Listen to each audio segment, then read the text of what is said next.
11 आज रात तुम उसके साथ क्यों नहीं रुक जाते? जैसा कि तान्या बंसल ने अनुमान लगाया था, रेयांश खन्ना उससे मिलने आया था, लेकिन उसका एकमात्र उद्देश्य यही पूछना था कि क्या उसने मेहर अवस्थी को बदनाम करने के लिए ऑनलाइन ट्रोलर्स को काम पर रखा था। तान्या बंसल के चेहरे के भाव से रेयांश खन्ना समझ गया था कि वह और पल्लवी सूरी ही इस साजिश के पीछे की साजिश रच रही थी, बिना उसके कुछ कहे। पल्लवी सूरी कई ऑनलाइन ट्रोल लीडर्स को जानती है। अगर आप पैसे खर्च करने को तैयार हैं तो अफवाहें फैलाना उतना मुश्किल नहीं है। इंटरनेट आज इतना उन्नत हो चुका है, लेकिन सूचना के प्रसार पर पर्याप्त नियंत्रण नहीं है। चाहे वह सच हो या झूठ, जब तक उसे कई लोग फैलाते हैं, बदनामी का शिकार व्यक्ति के पास अपना बचाव करने का कोई रास्ता नहीं होता। जब तक कि आप ये पता न लगा लें कि इसके पीछे कौन है और आपके पास पर्याप्त सबूत न हो, या शायद आपका काम और भी दमदार हो और आपकी प्रतिभा और लोकप्रियता ऐसी संदिग्ध अफवाहों को नज़रअंदाज करने के लिए काफ़ी हो। लेकिन केवल सुपरस्टार स्तर के शीर्ष कलाकारों के पास ही अफवाहों को नज़रअंदाज करने की शक्ति होती है। मेहर अवस्थी ने भले ही कम समय में प्रसिद्धि हासिल कर ली और लोकप्रियता पाए, लेकिन मनोरंजन उद्योग में उनके पास अनुभव और गहराई की कमी थी। इसके अलावा वह कुछ समय से बीमार हैं और स्वास्थ्य लाभ कर रही हैं, और हाल ही में उन्होंने कोई नया काम नहीं किया है, जिसके परिणामस्वरूप उनकी लोकप्रियता में गिरावट आई है और उनकी दृश्यता भी कम हुई है, जिससे उनकी स्थिति और भी कठिन हो गई है। सुरों का संग्राम में मेहर अवस्थी का प्रदर्शन काफ़ी हद तक उनके भविष्य के करियर को निर्धारित करेगा। इसका मतलब है कि क्या उन्हें दबाव का सामना करना होगा और नई ऊंचाइयों को छूना होगा, या वे गुमनामी में खो जाएंगी। रेयांश खन्ना ने पिछली रात दूसरी मंजिल पर अकेले मेहर अवस्थी के गायन का अभ्यास करने का दृश्य याद किया। वह एक बहुत ही मेहनती गायिका होंगी, लेकिन उनकी वर्तमान स्थिति वाकई अच्छी नहीं लग रही है। दरअसल, क्या मेरी पूर्व पत्नी ने मेरे वर्तमान बॉस को बदनाम करने के लिए ऑनलाइन ट्रोलर्स को काम पर रखा था? रेयांश खन्ना ने अपना सिर हिलाया। ये बहुत ही हास्यास्पद है। ये पता लगाने का कारण कि क्या ये तान्या बंसल ने किया है, ये देखना है कि क्या वह प्रसिद्धि की तलाश में वाकई इतनी बेईमान हो जाती है। ऐसा लगता है कि मनोरंजन उद्योग वाकई भ्रष्ट करने वाला है। जो भी इसमें प्रवेश करेगा भ्रष्ट हो जाएगा। रेयांश खन्ना को शांत और रूखी मेहर अवस्थी की याद आई।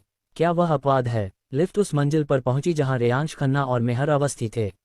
लिफ्ट से बाहर निकलते ही रेयांश खन्ना ने एक आदमी को काले रंग की हुडी पहने और स्वेटशर्ट से चेहरा ढके हुए मेहर अवस्थी के कमरे के बाहर चुपके से घूमते देखा। क्या ये वही आदमी है जिसने मेहर अवस्थी को तस्वीरें भेजी थीं? रेयांश खन्ना तेजी से आगे बढ़े। उस आदमी ने कदमों की आहट सुनी, पीछे मुड़ा और देखा कि रेयांश खन्ना आक्रामक ढंग से उसकी ओर आ रहे हैं। घबराकर वह मुड़ा और सीढ़ियों की ओर भागा। रेयांश खन्ना ने आवाज लगाए, अरे एक मिनट रुको। वह आदमी रुका, फिर तुरंत भागने लगा। सच में वही आदमी था। रेयांश खन्ना तेजी से उसके पीछे भागे, लेकिन दोनों के बीच काफी दूरी हो चुकी थी। जब तक रेयांश खन्ना सीढ़ियों तक पहुंचे, वह आदमी गायब हो चुका था। कुछ मिनट बाद दिव्या कपूर के कमरे में दिव्या कपूर और रितिका मेहता ने रेयांश खन्ना की कहानी सुनी। दिव्या कपूर के चेहरे के भाव बदल गए और रितिका मेहता ने कहा, दिव्या जी, क्या हमें पुलिस को बुलाना चाहिए? दिव्या कपूर ने व्यंग्यात्मक मुस्कान के साथ सिर हिलाया। हमने पिछली बार पुलिस को रिपोर्ट कर दी थी, लेकिन उन्हें अभी तक पता नहीं चला है। श्री खन्ना के अनुसार उस आदमी ने अभी अभी अपना चेहरा ढका है, इसलिए अगर वे सर्विलांस फुटेज भी देखें तो शायद पता लगाना मुश्किल होगा। इसके अलावा मेहर को कल एक शो की रिकॉर्डिंग करनी है और मुझे डर है कि इससे उसके प्रदर्शन पर असर पड़ेगा। रेयांश खन्ना ने सिर हिलाया, इसीलिए मैंने सुश्री अवस्थी को भी नहीं बताया। रितिका मेहता ने चिंता से पूछा, लेकिन अगर वह आदमी रात में मेहर को परेशान करने आ जाए तो क्या होगा? दिव्या कपूर ने एक पल सोचा, रेयांश खन्ना की ओर देखा, मानो कुछ सोच में झिझक रही हो, और अंत में बोली, श्री खन्ना, क्या आप आज रात मेहर के साथ रहेंगे?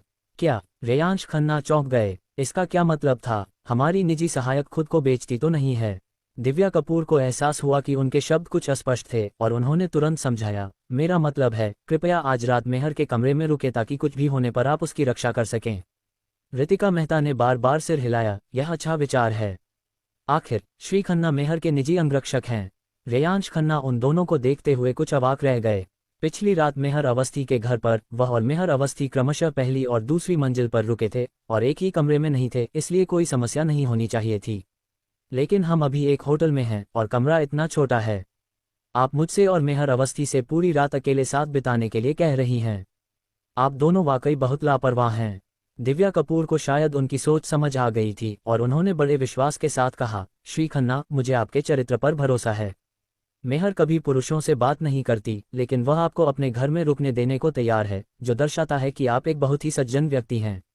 ये तो अपमान है। ठीक है, रेयांश खन्ना अवाक रह गए और केवल इतना ही कह सके, श्रीमती अवस्थी मुझे अपने घर में रहने देने के लिए सहमत हो गईं।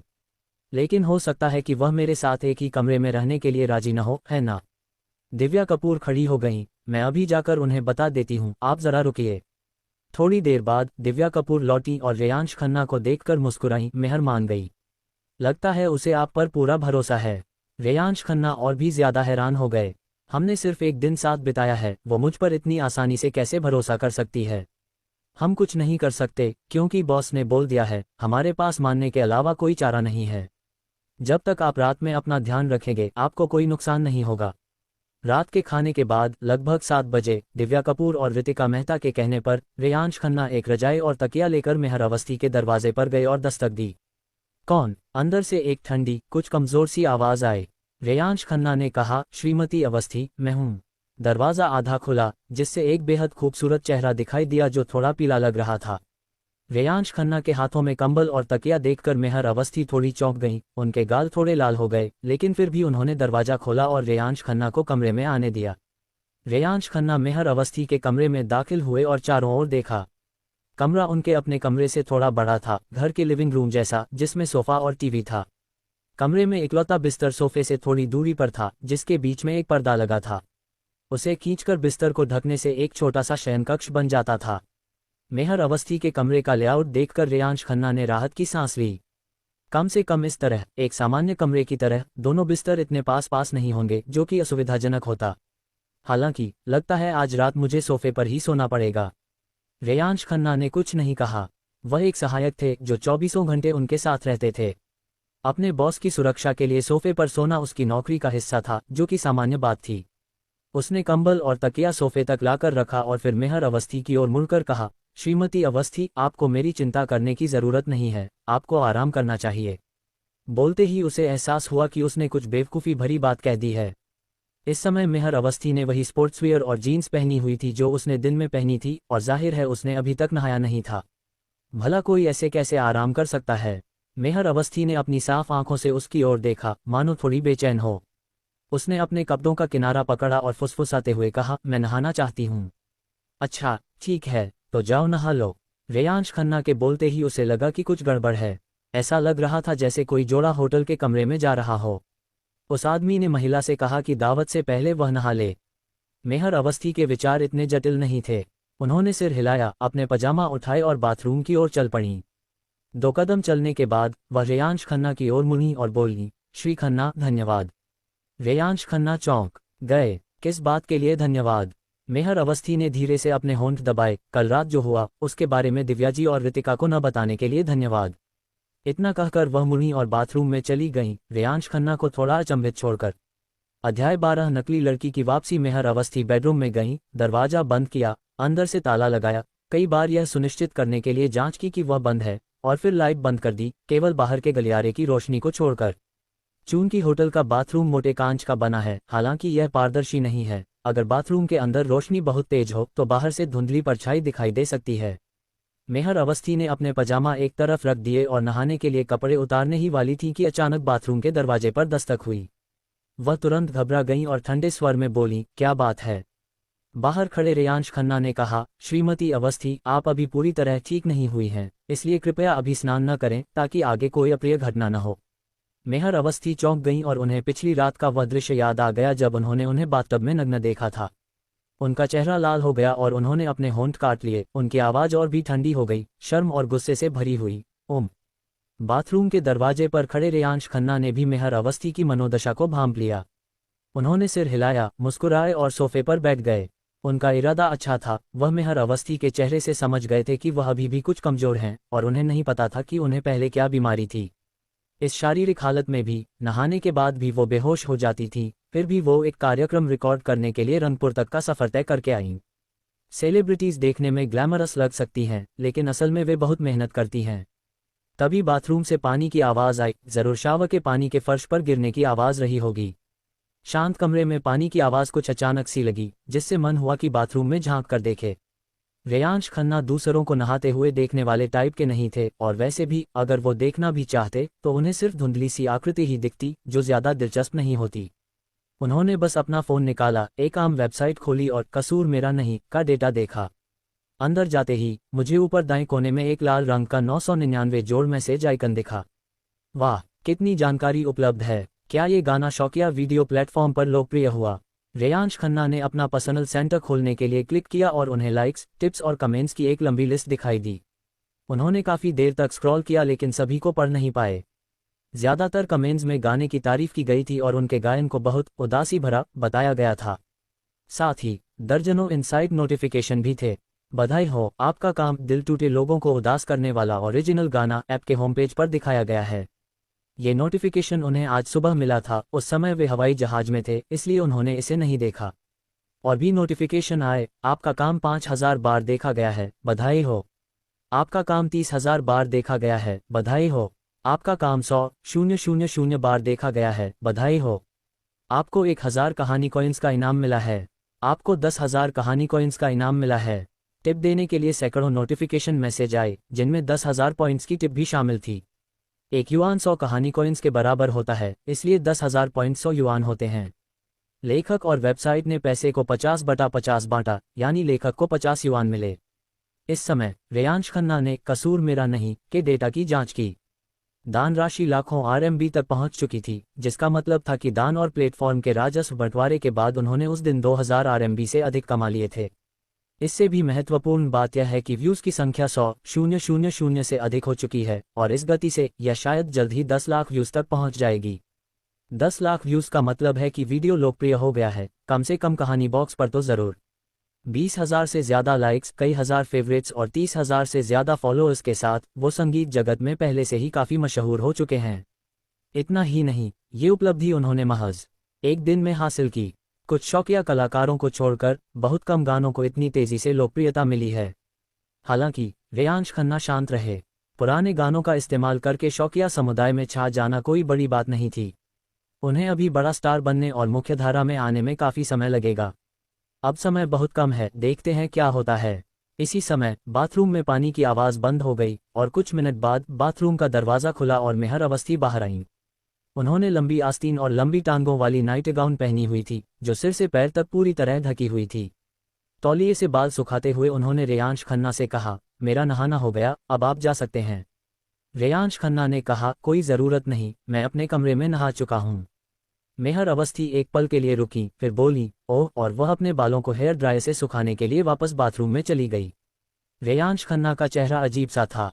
अभी अभी उन दोनों के बीच जो बातचीत हुई वो किसी होटल में जा रहे युवा जोड़े की बातचीत जैसी थी, लेकिन मेहर अवस्थी को शायद इसका कुछ एहसास ही नहीं हुआ। उन्हें मर्दों और औरतों के रिश्तों की कोई समझ नहीं है। मैंने कभी सोचा भी नहीं था कि एंटरटेनमेंट इंडस्ट्री में ऐसी भोली भाली लड़की भी होगी। दुर्भाग्य से ऐसी लड़कियां भी आखिरकार बिगड़ जाएंगी, ठीक वैसे ही जैसे उस समय तान्या बंसल बिगड़ी थीं। रेयांश खन्ना ने सिर हिलाया और अपने फ़ोन में देखने लगे। मेहर अवस्थी ने जल्दी से अपने बाल सुखाए और बाहर आईं। उनके लंबे बाल, जो दिन भर पोनीटेल में बंधे थे, अब कमर तक लहरा रहे थे और उसके नीचे उनकी लंबी टांगें थीं जिनसे नज़र हटाना मुश्किल था। हालांकि उनके पजामे पर बड़ी बड़ी आंखों वाला एक कार्टून बना हुआ था, जो उनके शांत और गंभीर स्वभाव से बिल्कुल अलग था, जिससे वो थोड़ी प्यारी लग रही थीं। रेयांश खन्ना को अपनी ओर देखते देख मेहर अवस्थी ने अनजाने में अपने कपड़े और नीचे खींच लिए, सिर झुकाया, बिस्तर के पास गई और फुसफुसाते हुए बोली, मुझे आराम करना है। रेयांश खन्ना ने कहा, ठीक है, तो मैं भी आराम करता हूँ। मेहर अवस्थी ने तुरंत पर्दे खींच दिए, एक छोटे खरगोश की तरह रजाई में घुस गई और खुद को उसमें कसकर लपेट लिया। रेयांश खन्ना मुस्कुराए, बाहर की लाइट बंद की और सोफे पर सो गए।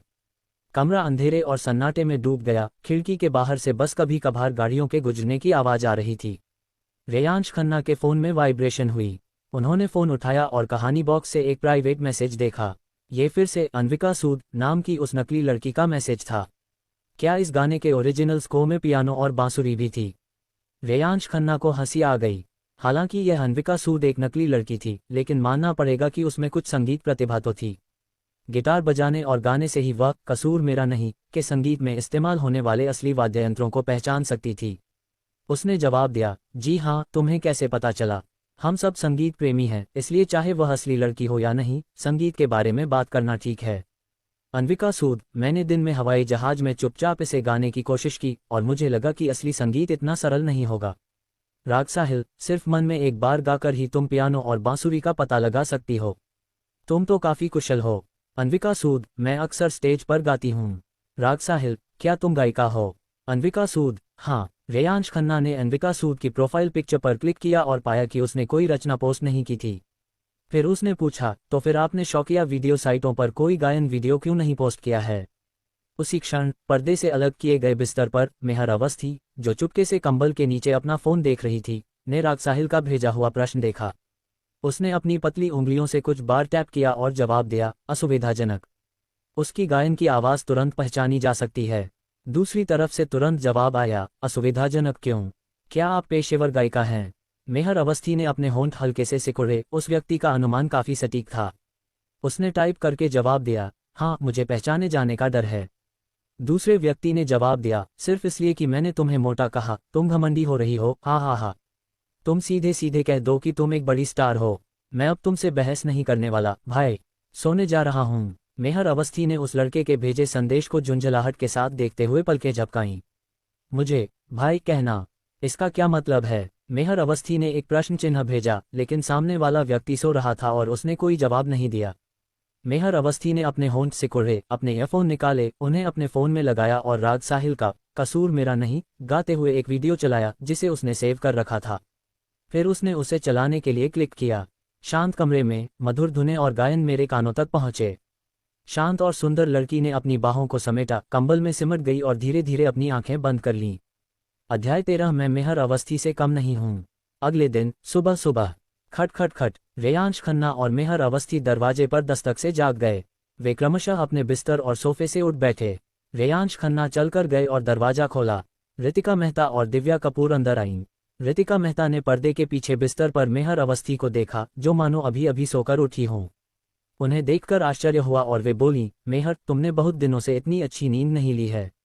मेहर अवस्थी चौंक गईं। उन्होंने समय देखने के लिए अपना फ़ोन उठाया और पाया कि सुबह के 9 बज चुके थे। हाल ही में बीमारी और ऑनलाइन अफवाहों के कारण उन्हें अनिद्रा की समस्या हो रही थी। रात को नींद नहीं आती थी और सुबह 5-6 बजे उठ जाती थीं।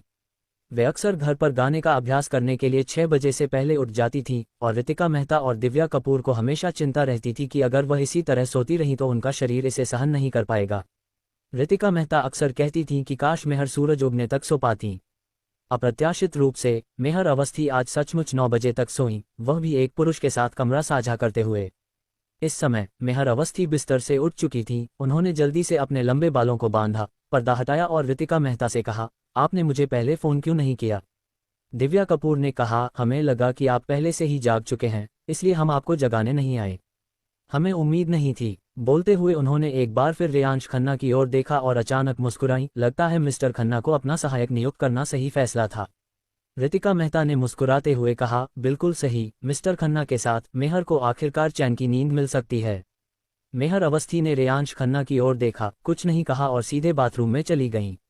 रेयांश खन्ना ने जल्दी से उन दोनों को समझाया, मैं कल रात सोफे पर सोया था, मैंने कुछ नहीं किया। दिव्या कपूर मुस्कुराईं और बोलीं, मिस्टर खन्ना, आप गलत समझ रहे हैं। हमें बस यह अजीब लग रहा है कि मेहर को आजकल सोने में परेशानी हो रही है और वह रात को सो नहीं पाती, लेकिन कल रात वह अचानक इतनी अच्छी तरह सोई। रेयांश खन्ना ने हैरानी से कहा, मिस अवस्थी को अनिद्रा है? सच में? मैंने उन्हें कल रात चैन से सोते हुए देखा था। रितिका मेहता ने हैरानी से कहा, श्री खन्ना, आपको कैसे पता चला कि मेहर इतनी गहरी नींद में सो रही थी? रेयांश खन्ना ने तुरंत समझाया, मुझे डर था कि वो आदमी कल रात आ जाएगा, इसलिए मैं कुछ देर के लिए उठकर उसे देखने गया। मैंने सुश्री अवस्थी को भी देखा और वो बहुत अच्छी नींद में सो रही थी। उन्हें देखकर ऐसा नहीं लग रहा था कि उन्हें अनिद्रा है। इस समय मेहर अवस्थी, जो बाथरूम में चेहरा धोने का नाटक करते हुए छिपी हुई थी, एकदम जम गई। क्या उसने कल रात मुझे सोते हुए देखा? ये आदमी? मेहर अवस्थी थोड़ी नाराज हुई। लेकिन फिर मैंने इस बारे में दोबारा सोचा। वो सहायक और अंगरक्षक दोनों था और वो रात में भी पहरा दे रहा था, जिससे पता चलता है कि उसमें पेशेवर नैतिकता है। इसके अलावा उसने मेरे साथ कुछ नहीं किया। मैं बस बहुत गहरी नींद में सो रही थी, इसलिए मैं किसी और को दोष नहीं दे सकती। इस तरह सोचते हुए मेहर अवस्थी और भी उदास हो गई। उसने जल्दी से चेहरा धोया और ठंडे चेहरे के साथ बाहर आए। मुझे कपड़े बदलने हैं। ओह, तो मैं पहले बाहर जाता हूँ। रेयांश खन्ना ने जल्दी से अपना कंबल और तकिया उठाया और कमरे से बाहर निकल गए। उनके जाने के बाद मेहर अवस्थी कपड़े बदलने लगी, जबकि रितिका मेहता मुस्कुराते हुए बोली, मुझे कभी पता नहीं था कि मिस्टर खन्ना बॉडीगार्ड होने के साथ साथ नींद की गोली भी हो सकते हैं। मेहर अवस्थी अपनी स्कर्ट पहन ही रही थी कि उन्होंने रितिका मेहता की ये बातें सुनी। वह रुकी, फिर ठंडे स्वर में बोली, आज रात मैं अकेले सोऊंगी। दिव्या कपूर ने भौहें चढ़ाते हुए पूछा, क्या रेयांश खन्ना ने कल रात कुछ किया? मेहर अवस्थी ने सिर हिलाया। मुझे कमरे में और लोगों का होना पसंद नहीं है, लेकिन अगर कोई तुम्हें परेशान करने आ जाए तो? दिव्या कपूर ने थोड़ी चिंता से पूछा। मेहर अवस्थी ने होंठ सिकोड़ते हुए कहा, रितिका को मेरे साथ आने दो। रितिका मेहता ने तुरंत कहा, मेहर, हम दोनों लड़कियां हैं। अगर सच में कुछ हो जाता है तो शायद मैं तुम्हारी रक्षा न कर पाऊं।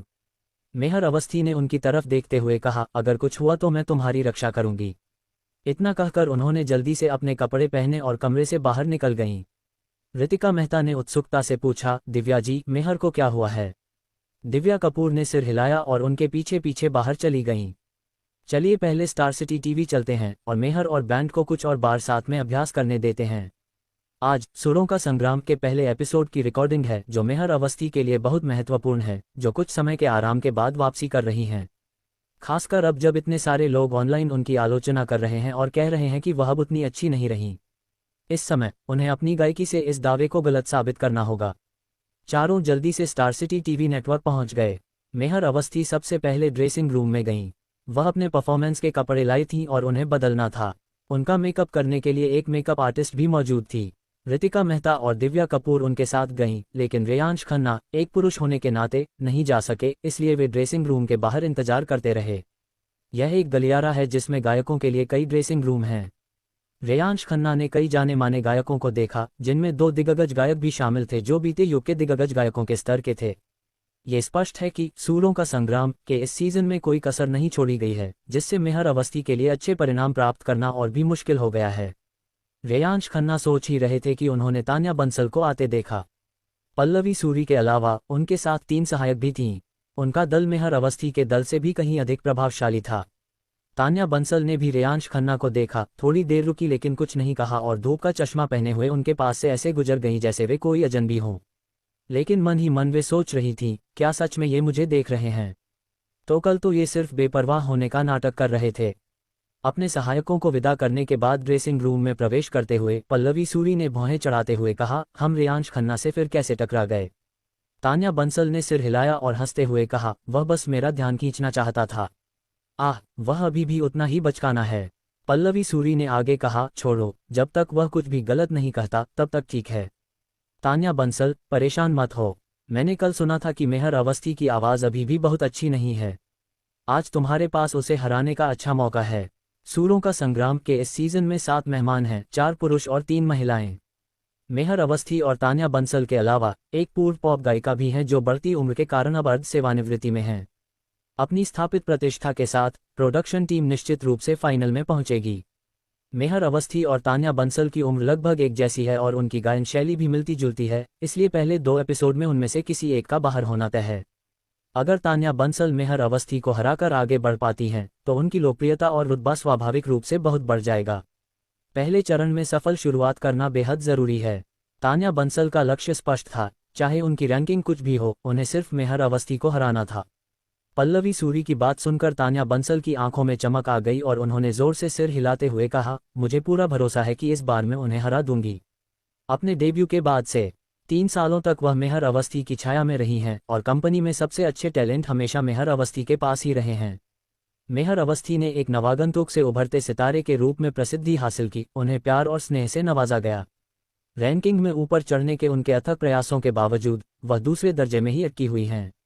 सबसे ज्यादा गुस्सा इस बात पर आता है कि मेहर अवस्थी हमेशा एक ठंडी देवी की तरह व्यवहार करती है, इतनी घमंडी, कभी उसकी तरफ देखती तक नहीं, मानो वह खुद उसकी प्रतिद्वंदी बनने लायक ही न हो।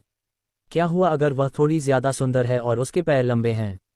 मैं भी तुम्हारे जितनी ही अच्छी हूं, तो मैं हर तरह से तुमसे कमतर क्यों हूं? इस बार मैं कंपनी को साबित कर दूंगी कि मैं, तान्या बंसल, तुमसे कम काबिल नहीं हूं। मेहर अवस्थी। अध्याय 14। क्या मालिश से पेट दर्द में आराम मिलता है? शिक्षिका आशा मेनन कहाँ हैं? क्या शिक्षिका तान्या बंसल आ गई हैं? क्या शिक्षिका काव्या अय्यर का मेकअप हो गया है? चलो यहीं एक प्री इंटरव्यू कर लेते हैं। रेयांश खन्ना गलियारे में खड़ा था, चारों ओर भीड़ थी, ये सभी 7 गायकों के साथ आए लोग थे। बीच बीच में प्रोडक्शन टीम के कर्मचारी लोगों को बुलाने के लिए दौड़ते रहते थे। स्टेज परफॉर्मेंस के अलावा सुरों का संग्राम में कई इंटरव्यू सेगमेंट भी शामिल हैं, जिन्हें पहले से रिकॉर्ड करना होता है। रेयांश खन्ना ने अपने आसपास के चहल पहल भरे माहौल को देखा, जो उनके लिए कोई नई बात नहीं थी। तान्या बंसल के सहायक के रूप में काम करते हुए उन्होंने ऐसे कई दृश्य देखे थे। तान्या बंसल पहले कुछ प्रथम या द्वितीय श्रेणी के कार्यक्रमों में भाग ले चुकी थीं, और रेयांश खन्ना पहली बार सुरों का संग्राम जैसे उच्च स्तरीय वैरायटी शो में भाग ले रहे थे। क्या टीचर मेहर अवस्थी आ गई हैं? तभी एक छोटी बच्ची दौड़ती हुई आई। वह शायद बहुत तेज दौड़ रही थी, क्योंकि उसका गोल चेहरा लाल हो गया था। रेयांश खन्ना ने तुरंत कहा, आ रहा हूं, अंदर जाकर मेकअप करवा लेता हूं। बच्ची दौड़कर रेयांश खन्ना के पास आए और बोली, श्रीमती अवस्थी को एक बैकअप इंटरव्यू रिकॉर्ड करना है। क्या आप उनसे कमरा नंबर 3 में जाने के लिए कह सकते हैं?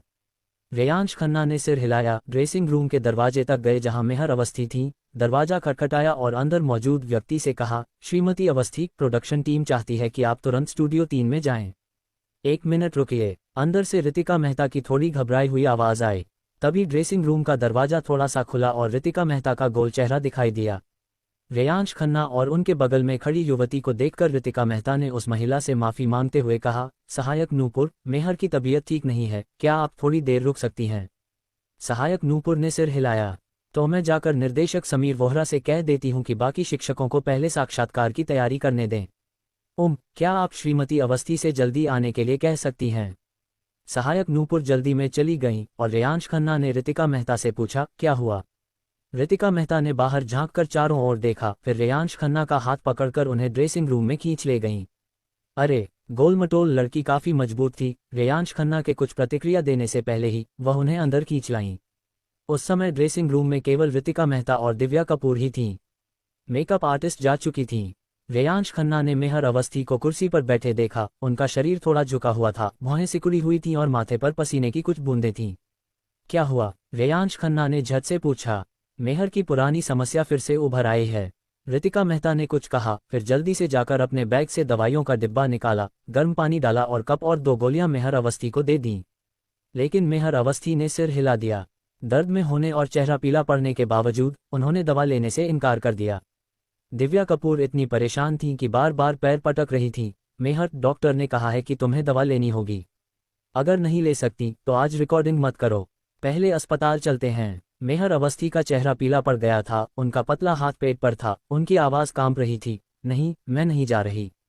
उन्हें इस हालत में देखकर रितिका मेहता को उन पर इतना तरस आया कि वह लगभग रो पड़ी। मेहर, तुम न तो दवा ले रही हो और न ही अस्पताल जा रही हो। तुम्हारा शरीर इसे सहन नहीं कर सकता। रेयांश खन्ना ने अपने सामने का दृश्य हैरानी से देखा और दिव्या कपूर से धीमी आवाज में पूछा, दिव्या जी, क्या हो रहा है? क्या श्रीमती अवस्थी की तबीयत खराब है? दिव्या कपूर ने आह भरी, उन्हें एक तरफ खींचकर फुसफुसाते हुए कहा, मेहर की पेट की समस्या पुरानी है। जब उनके पेट में दर्द होता है तो बहुत तकलीफ होती है। सच में, तुम्हें पेट की समस्या है और तुमने कल रात ठीक से खाना भी नहीं खाया। तुम तो वाकई अजीब हो। रेयांश खन्ना ने मेहर अवस्थी की ओर देखे बिना नहीं रह सके और पूछा, तो फिर श्रीमती अवस्थी अपनी दवा क्यों नहीं ले रही हैं? दिव्या कपूर ने सिकुड़ी हुई मेहर अवस्थी की ओर मुड़कर देखा और अपनी आवाज और भी धीमी करते हुए कहा, मेहर ने बचपन में कुछ ऐसी बातें झेली हैं और उसे अस्पतालों और दवाओं से डर लगता है। रेयांश खन्ना ने सहमति में सिर हिलाया, मानो बात समझ गए हों। कुछ लोगों को दुर्घटनाओं या अप्रत्याशित घटनाओं के कारण कुछ चीजों से डर लगने लगता है, जैसे कि पुरानी कहावत है, एक बार सांप का काटा, दोबारा डर, जो इस स्थिति का सटीक वर्णन करती है। मनोवैज्ञानिक रूप से इस स्थिति को पोस्ट ट्रॉमेटिक स्ट्रेस डिसऑर्डर कहा जाता है, जिसे आमतौर पर PTSD के नाम से जाना जाता है। ऐसा लगता है कि मेहर अवस्थी ने बचपन में अस्पताल में किसी तरह का आघात झेला होगा, इसीलिए वह अस्पतालों और दवाओं से इतनी डरती और हिचकिचाती है। रेयांश खन्ना ने कुछ देर सोचा और दिव्या कपूर से पूछा, क्या श्रीमती अवस्थी की पेट की समस्या गंभीर है? दिव्या कपूर ने कहा, हमने मेहर को दिखाने के लिए एक डॉक्टर को घर बुलाया था। डॉक्टर ने बताया कि फिलहाल उसकी पेट की समस्या गंभीर नहीं है, लेकिन दर्द होने पर बहुत तकलीफ होती है। वैसे तो वो दर्द कम करने के लिए दवा ले सकती है, लेकिन मेहर रेयांश खन्ना ने मेहर अवस्थी की ओर देखा। इस समय वो खूबसूरत लड़की झींगे की तरह सिकुड़ी हुई थी और उसकी पतली टांगें तन गई थीं। साफ था कि उसे बहुत दर्द हो रहा था। रेयांश खन्ना ने कुछ देर सोचा और दिव्या कपूर से कहा, मेरे पास श्रीमती अवस्थी का दर्द जल्दी कम करने का एक उपाय है, लेकिन इसके लिए उन्हें राजी होना होगा और सहयोग करना होगा। क्या उपाय है? रितिका मेहता ने पास आते हुए जल्दी से पूछा। दिव्या कपूर ने भी कहा, श्री खन्ना, कृपया बोलिए। रेयांश खन्ना ने उन दोनों पर एक नज़र डाली, एक पल के लिए हिचकिचाए और आखिरकार बोले, मैंने कॉलेज में प्राथमिक चिकित्सा और नर्सिंग की पढ़ाई की है और मुझे सामान्य पेट दर्द से जल्दी राहत दिलाने के तरीके भी पता हैं, बस। अरे श्रीमान खन्ना, जल्दी बताइए, रितिका मेहता ने जोर दिया। रेयांश खन्ना ने कहा, हमें मरीज के पेट की मालिश करनी होगी और गर्म सिकाई करनी होगी। इससे दर्द जल्दी ठीक हो जाना चाहिए, लेकिन अगर इससे आराम नहीं मिलता है तो हमें तुरंत अस्पताल जाना होगा। मालिश। दिव्या कपूर और रितिका मेहता ने एक दूसरे को देखा, फिर मेहर अवस्थी की ओर देखा। दोनों जानती थीं कि मेहर अवस्थी पुरुषों से बहुत कम बात करती थीं और उन्हें अपने शरीर को छूने की तो बिल्कुल भी इजाज़त नहीं देती थीं।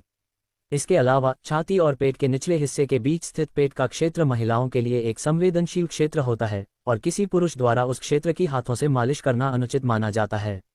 रितिका मेहता ने मन ही मन सोचा, मेहर भला कैसे मान सकती हैं। उसने दिव्या कपूर से कहा, दिव्या जी, क्या हम निर्देशक समीर वोहरा से बात करके मेहर के हिस्से की शूटिंग आज न करें। दिव्या कपूर ने सिर हिलाया और कड़वी मुस्कान के साथ बोली, ये कैसे संभव है। सुरों का संग्राम में 7 गायिकाएं एक ही मंच पर प्रतिस्पर्धा करती हैं।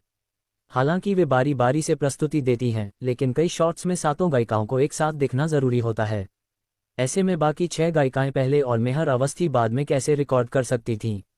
निर्देशक मान भी जाते तो अगर यह बात फैल जाती तो क्या इससे मेहर अवस्थी को बदनाम करने का और मौका नहीं मिल जाता। लोग कहते कि वह नखरे दिखा रही है और शो में खास बर्ताव की मांग कर रही है और फिर वह खुद को समझा नहीं पाएगी। क्या इससे दर्द जल्दी कम हो जाता है। इसी क्षण एक धीमी आवाज सुनाई दी और रितिका मेहता और दिव्या कपूर ने आश्चर्य से मेहर अवस्थी की ओर देखा। उसका नाजुक चेहरा पसीने से भीगा हुआ था, रंग पीला पड़ गया था और उसकी ठंडी आंखें रेयांश खन्ना को देख रही थीं। रेयांश खन्ना ने सिर हिलाया, मेरी एक दोस्त है जिसे भी पेट दर्द होता है और मैं हमेशा इसी तरह उसकी मदद करता हूं ताकि उसे आराम मिले। कई लड़कियां वजन कम करने के लिए हल्के पेट दर्द का बहाना बनाती हैं। तान्या बंसल को अक्सर पेट दर्द होता था और रेयांश खन्ना मालिश करके उनका दर्द तुरंत कम कर देते थे। मेहर अवस्थी ने रेयांश खन्ना को देखा और कुछ देर बाद धीमी आवाज में बोली, ठीक है मेहर। मेहर। दिव्या कपूर और रितिका मेहता ने मेहर अवस्थी को हैरानी से देखा। उन्हें कभी उम्मीद नहीं थी कि वह किसी पुरुष को अपने साथ इतना अंतरंग संपर्क करने देंगी। रेयांश खन्ना ने सिर हिलाया और मेहर अवस्थी के पास चले गए। रितिका मेहता ने जल्दी से रेयांश खन्ना के बैठने के लिए एक कुर्सी खिसका दी। श्रीमती अवस्थी, कृपया अपना हाथ हटा लें। रेयांश खन्ना बैठ गए, मेहर अवस्थी के पेट पर रखे हाथ को देखा और धीरे से बोले। मेहर अवस्थी एक पल के लिए हिचकिचाई, फिर आखिरकार उन्होंने अपना हाथ हटा लिया। रेयांश खन्ना ने रितिका मेहता से कहा, क्या आप गर्म पानी की बोतल लाकर उसे थोड़ा गर्म कर सकती हैं। अच्छा। रितिका मेहता मान गईं और जल्दी से दरवाजा खोलकर बाहर चली गईं। रेयांश खन्ना ने दांत भींचती मेहर अवस्थी की ओर देखा, श्रीमती अवस्थी, मैं यहाँ हूँ, आप कृपया सहयोग करें और इधर उधर न हिलें। मेहर अवस्थी ने कमजोरी से सिर हिलाया। रेयांश खन्ना ने अपनी हथेली आगे बढ़ाई और धीरे से मेहर अवस्थी के पेट के निचले हिस्से पर, छाती के ठीक ऊपर और नीचे, ठीक उसी जगह पर दबाया जहां उनका पेट स्थित था। रेयांश खन्ना की हथेली मेहर अवस्थी को छूते ही दोनों थोड़े अकड़ गए। अध्याय 15 ने बॉस को सबक सिखा दिया। सीधी राह की पृथ्वी स्मृति का पुनरुत्पादन 100% पूर्णता के साथ प्रगति पर है। मुलाकात की पृथ्वी स्मृति का पुनरुत्पादन 90% पूर्णता के साथ चल रहा है। अकेला जज्बा की पृथ्वी स्मृतियों का पुनर्रचना 40% पूर्णता के साथ चल रहा है। पृथ्वी की स्मृति तकनीक का उपयोग करके शाश्वत कविता संग्रह की प्रतिकृति बनाई जा रही है। प्रतिकृति 60% पूरी हो चुकी है। जब रेयांश खन्ना का हाथ मेहर अवस्थी के शरीर से छुआ तो पृथ्वी की यादों को दोहराने की प्रक्रिया उनकी आंखों के सामने फिर से प्रकट हो गई। उनमें से सीधी राह गीत एक ही बार में सफलतापूर्वक दोहराया गया था। गीत का हर विवरण, जिसमें बोल, संगीत, संयोजन, वाद्य यंत्र वादन और गायन शामिल थे, बिना किसी चूक के उनके दिमाग में अंकित हो गया था। इसी बीच मुलाकात 90% तक पहुंच गया, अकेला जज्बा 5% बढ़कर 40% हो गया और तांग और शाश्वत कविता संग्रह का संग्रह, जो परसों रात मेहर अवस्थी को छूने पर प्रकट हुआ था, सीधे 60% तक पहुंच गया। रेयांश खन्ना एक पल के लिए स्तब्ध रह गए। तो क्या ये धोखा देने वाली प्रणाली वाकई में एक बदमाश थी। लड़कियों के गाने सुनने पर विकास धीरे धीरे होता है, लेकिन जैसे ही किसी लड़की के शरीर के संपर्क में आते हैं, विकास आसमान छू जाता है। ये तो हद से ज्यादा हो गया। रेयांश खन्ना एक साथ हैरान और परेशान थे। उसे इतना खास स्पर्श कैसे मिल गया। इस समय मेहर अवस्थी की भावनाएं और भी उलझी हुई थीं। जब रेयांश खन्ना की हथेली उसके पेट के निचले हिस्से पर रखी गई तो उसका पूरा शरीर अकड़ गया और वह लगभग खुद को रोक नहीं पाए और रेयांश खन्ना को धक्का देकर दूर कर दिया। यह उसके जीवन में पहली बार था कि कोई पुरुष उसके साथ इतना अंतरंग हुआ था। और वह भी इतने संवेदनशील और निजी स्थान पर। मेहर अवस्थी को दूसरे व्यक्ति की तर्जनी उंगली अपने अंडरगारमेंट के किनारे पर बस थोड़ा ऊपर दबती हुई महसूस हुई। मेहर अवस्थी ने अपनी मुट्ठियां कसकर भींच लीं, उसके नाखून लगभग उसकी त्वचा में धंस गए। लेकिन उसे जल्द ही याद आया कि परसों रात जब वह घर पर बाथटब में बेहोश हुई थी, तब उस आदमी ने शायद उसके और भी निजी अंगों को छुआ था। उस समय वह बेहोश थी और उसे इसका एहसास नहीं हुआ था। इस तरह सोचने पर, हालांकि यह शर्मनाक है, लेकिन वर्तमान स्पर्श अब उतना अजीब नहीं लगता। मेहर अवस्थी सोच ही रही थी कि उसने देखा कि उस आदमी का हाथ अभी भी उसके पेट के निचले हिस्से पर बिना हिले डुले दबा हुआ था। उसके भावहीन चेहरे को देखकर ऐसा लग रहा था मानो उसे कुछ आभास हो रहा हो। शर्म और क्रोध की लहर उसके भीतर उमड़ पड़ी और उसने दांत पीसते हुए कहा, तुम इसे दबा रहे हो। मेहर अवस्थी की आवाज़ सुनकर रेयांश खन्ना होश में आ गया। दरअसल वह पृथ्वी की यादों की प्रतिकृति के बारे में सोच रहा था और उसके मन में कोई गंदे विचार नहीं थे। मेहर अवस्थी की शर्मिंदा और गुस्से भरी आवाज़ सुनकर उसे आखिरकार एहसास हुआ कि उसका हाथ अभी भी लड़की के गुप्तांगों को छू रहा था। माफ़ करना, रेयांश खन्ना ने माफ़ी मांगी, फिर जोर से हथेलियों को नीचे दबाने लगा और उन्हें ऊपर, नीचे, बाएं और दाएं रगड़ने लगा। पेट दर्द से परेशान लोगों को अक्सर ऐसा अनुभव होता है। पेट पर जोर से दबाने से दर्द में आराम मिलता है। हालांकि ये तो बस सबसे सरल तरीका है।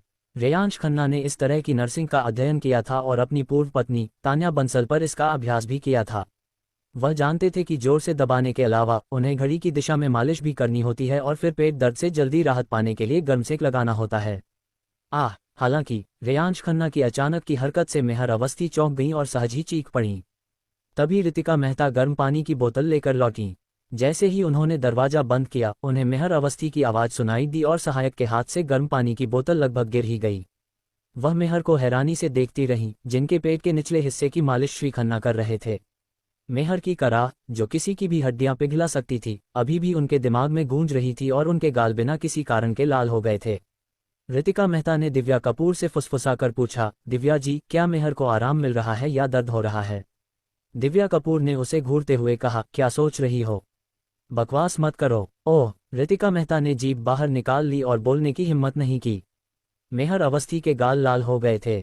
उसे एहसास हुआ कि उसकी चीख थोड़ी अनुचित थी। इस समय वह केवल अपना सिर नीचे करके अपने लंबे बालों से अपना चेहरा ढक सकती थी, जैसे शुतुरमुर्ग रेत में अपना सिर छिपाता है। जब तक कोई मेरा चेहरा नहीं देख लेता, मुझे शर्म नहीं आएगी। मेहर अवस्थी की चीख से रेयांश खन्ना भी चौंक गया था, लेकिन उसने इस पर ज्यादा ध्यान नहीं दिया, ये सोचकर कि मेहर अवस्थी को इस तरह छूने की आदत नहीं है। वह पूरी तरह से मालिश पर ध्यान केंद्रित कर रहा था और जब एक हाथ से दबाव कम लगा तो उसने दोनों हाथों का एक साथ इस्तेमाल किया। मेहर अवस्थी ने जल्दी से अपना हाथ मुंह पर रख लिया। वह लगभग फिर से चीख पड़ी, क्योंकि जिस जगह वह दबा रहा था वहां झुंझुनी और सुन्नपन महसूस हो रहा था और मेरे पेट का दर्द कम हो गया था। मुझे बहुत आराम महसूस हुआ। मुझे पहले लगा था कि मैं किसी पुरुष के स्पर्श को बर्दाश्त नहीं कर सकती, लेकिन आश्चर्य की बात यह थी कि मुझे बिल्कुल भी घिन नहीं आई, बल्कि इसके विपरीत मुझे बहुत आराम महसूस हुआ। इसके अलावा रेयांश खन्ना बहुत अनुभवी थे। मालिश करते समय उन्होंने जानबूझकर कुछ संवेदनशील हिस्सों को छोड़ दिया और पेट पर ही ध्यान केंद्रित किया, बिना ज्यादा जोर लगाए। जैसे जैसे मालिश जारी रही, मेहर अवस्थी का शरीर धीरे धीरे आराम करने लगा और उनके माथे पर पसीना आना बंद हो गया। कुछ मिनटों बाद रेयांश खन्ना ने अपनी पकड़ ढीली की और पूछा, श्रीमती अवस्थी, क्या आपको बेहतर लग रहा है? मेहर अवस्थी की साफ ठंडी आंखें अभी भी थोड़ी नम थीं। रेयांश खन्ना की बात सुनकर उन्होंने पलकें झपकाईं और आश्चर्य से कहा, बहुत बेहतर, ये काम करता है। रितिका मेहता और दिव्या कपूर ने राहत की सांस ली। रेयांश खन्ना खड़े हुए और रितिका मेहता से कहा, सुश्री अवस्थी को गर्म पानी की बोतल से सिकाई करें। रितिका मेहता मान गईं और झट से मेहर अवस्थी के पेट पर गर्म पानी की बोतल रख दी। मेहर अवस्थी ने रेयांश खन्ना की ओर देखा और कहा, धन्यवाद। हालांकि रेयांश खन्ना ने उनकी दयालुता की सराहना नहीं की और इसके बजाय उनकी आलोचना करने लगे। श्रीमती अवस्थी, मुझे आपको याद दिलाना होगा कि आपकी वर्तमान जीवन शैली और खान पान की आदतें बहुत खराब हैं। इसका आपके स्वास्थ्य पर बहुत बुरा असर पड़ता है और इससे आपकी सांस लेने में भी दिक्कत हो सकती है और आपके गायन कौशल में गिरावट आ सकती है। श्रीमती अवस्थी, आप एक गायिका हैं। अपने प्रशंसकों के प्रति जिम्मेदारी की भावना से मेरा मानना है कि आपको अपनी नींद और खान पान की आदतों में सुधार करना चाहिए और इतनी मनमानी करना बंद कर देना चाहिए। आपका शरीर आपका है, लेकिन आपकी आवाज़ आपके प्रशंसकों की है। अगर आप इसी तरह अपने स्वास्थ्य की उपेक्षा करती रहीं तो आप खुद को और अपने प्रशंसकों को निराश करेंगी। इसलिए मेरा सुझाव है कि आप एक वैज्ञानिक कार्यक्रम और आहार योजना बनाएं और किसी को इस पर कड़ी निगरानी रखने के लिए कहें ताकि आप इसका पालन कर सकें। यह आपके और आपके प्रशंसकों के लिए एक जिम्मेदार कदम होगा।